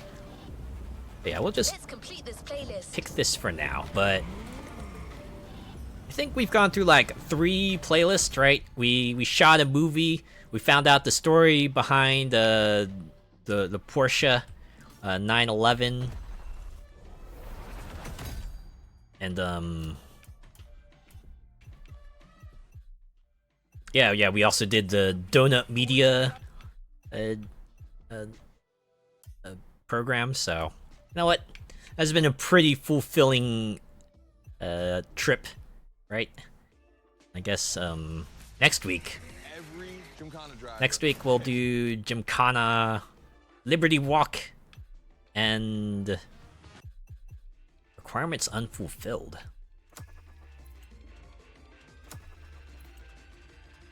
Oh. Apparently I gotta buy vehicles to enter these events. At least they're cheap, I guess.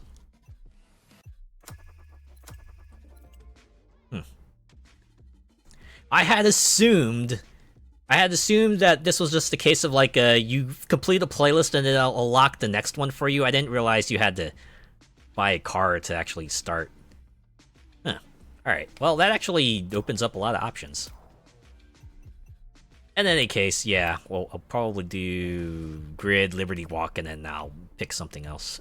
Ooh, off-roading coming up. Oh yeah, Off-roading Addict. Well, probably makes sense they would put one of these in, considering, you know, we're on Hawaii. We also have Drift, a boat-centric one, Drift Volume 2. Ah, the Lambo playlist. And bikes, and Electric Odyssey, Motorsports, Dream Cars. Oh, and these are the ones we completed. So yeah, a little bit to go. But, like I said, it's been a pretty fulfilling night. We've done a few things. So, yeah, I think I am going to go ahead and call it here. Yeah. Alright, yeah. Thanks to everyone who came by and hung around, chatted, and even if you just lurked, I appreciate each and every one of you. I'll be back on Friday, where we'll continue the Outer Worlds. Finally got off the planet. We're headed to the Groundbreaker, and guess we'll see where the story goes from there. What sorts of additional gags will we find? What new friends will we meet up with? What assignments will we have to undertake? We'll find out then. Have a good night! Yes, you have a good night too. Thanks for hanging out, Molecular Shadow Fox. Alright, let's look for someone to raid. And I'm going to, let's see, go back to the Crew Motorfest playlist and resume staying there. I can listen to some music while I find someone to raid.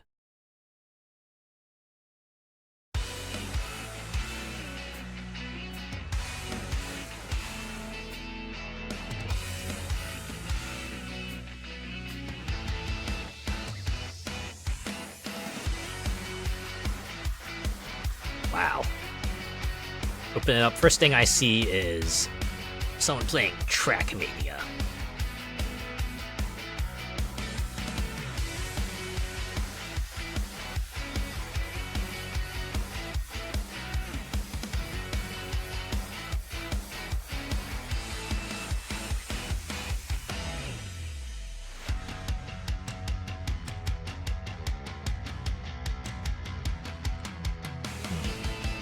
I think I might have actually found someone, but I'm gonna keep poking around for a bit. See who else is on.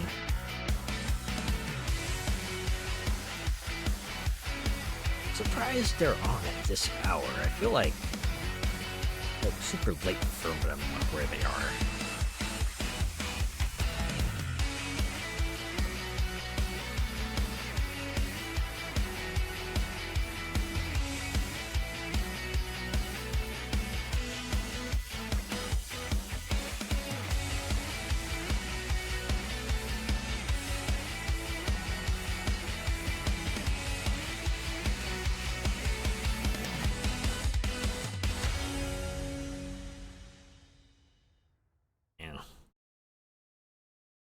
I know Helldivers 2 got an update recently.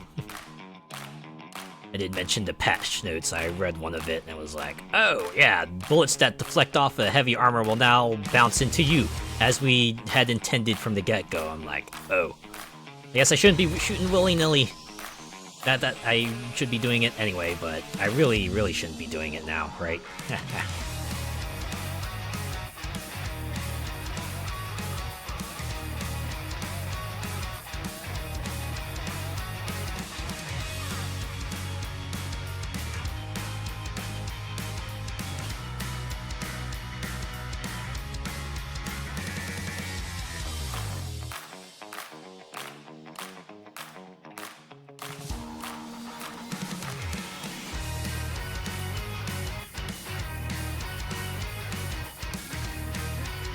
Okay. Ow.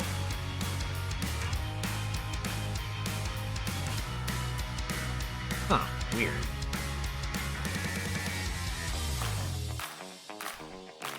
This is gonna be in and out, but I guess... The page is just like super outdated. Alright, let me refresh. We'll see who's actually on tonight.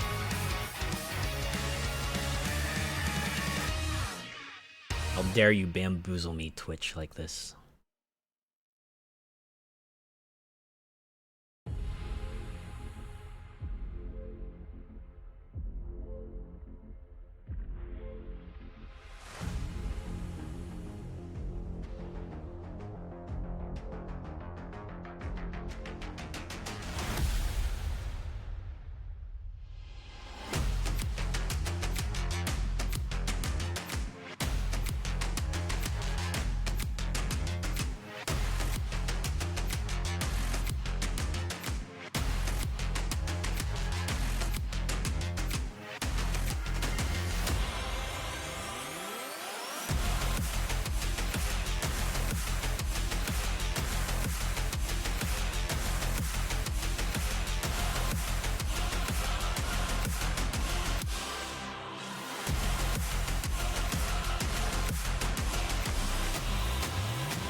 On.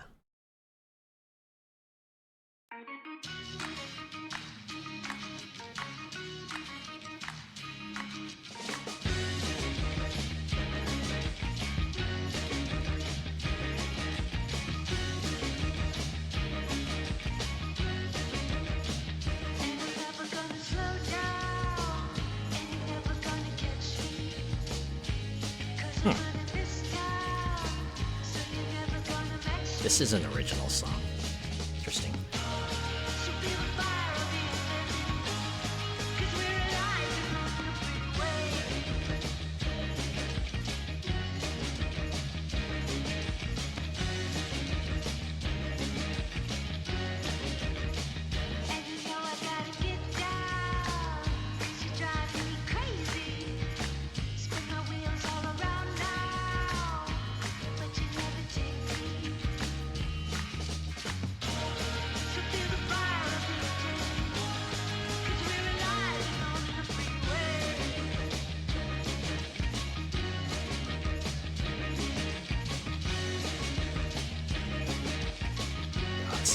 Doki Doki Literature Club. I wonder if they've heard anything about the game. Really, those kinds of folks, you want them to not have heard anything about that game.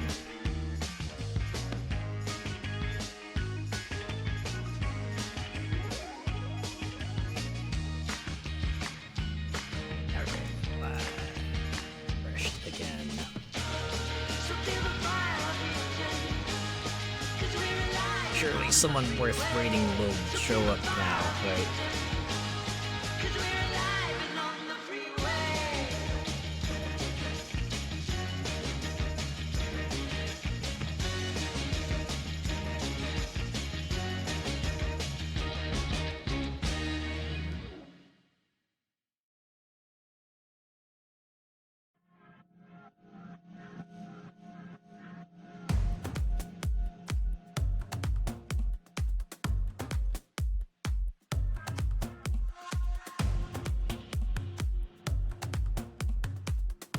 Okay. I think I might have found someone.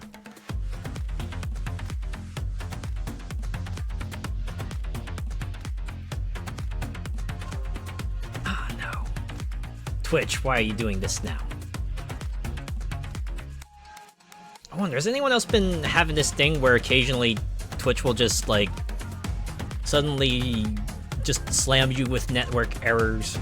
Anytime you try to look at a stream, you'll just see a network error happen, and then they tell you, hey, press reload to try again, and you just end up sitting there awkwardly for a little bit until the video finally goes through.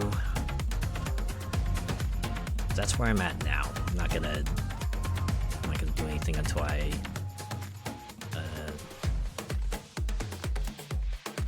can at least see the stream.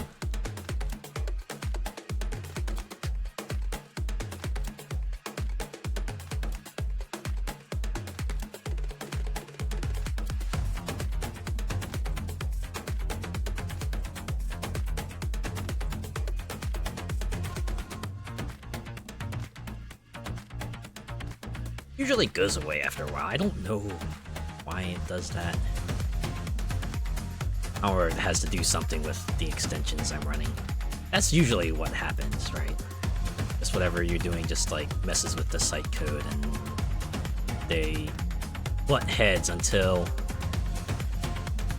they stop.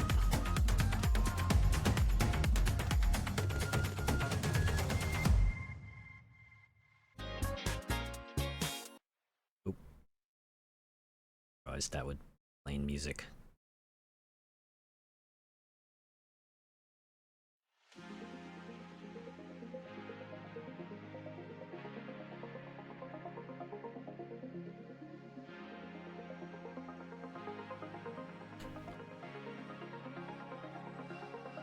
Eventually this is gonna correct itself, right? Come on.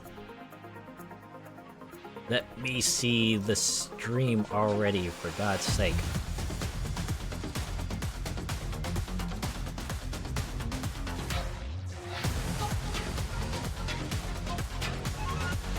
Usually this isn't just like a one stream thing, this will be happening on like every stream, so I really just gotta stick it out.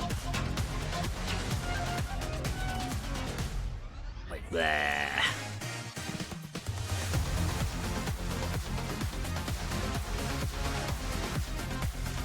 Oh well, I can at least drink water, I guess.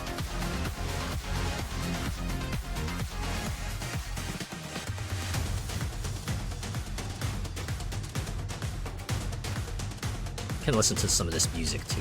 The music, I think it's been pretty good.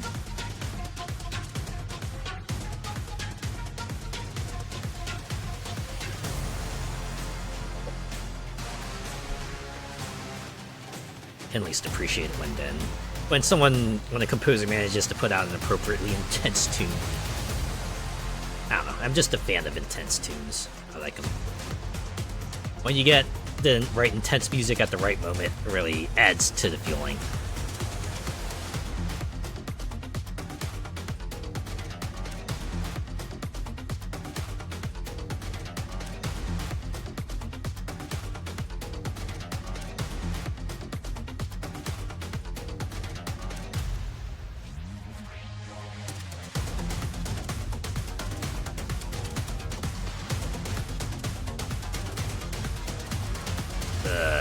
Come on. I'm just like that guy who's at the gate, right? Eric Andre, who's just at the fence, just shaking it, going, "Let me in! Let me in!" Oh my god. And just like that, I'm in. Oh man, they only have that many followers. Well, I also don't have that many followers, so this probably won't be as weird.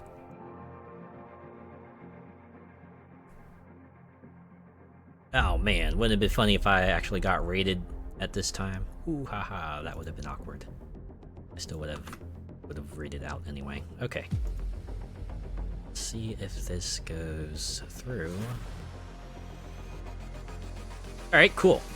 Noel Memshi is playing Helldivers 2. Yeah, Helldivers 2. You know what that is. It's the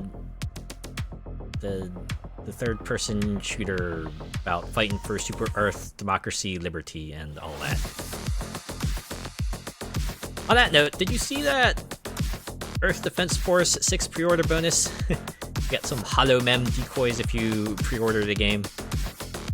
I was gonna probably get it sometime anyway, but hey, you know what, it's more incentive to pick it up, right? Alright. Raid message.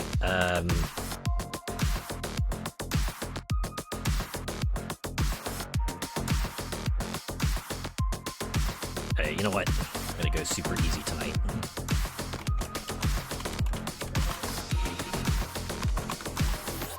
There. If you're joining on the raid, give a Motorfest raid. Otherwise, have a good rest of your week. I'll see you on Friday for the Outer Worlds. Take care.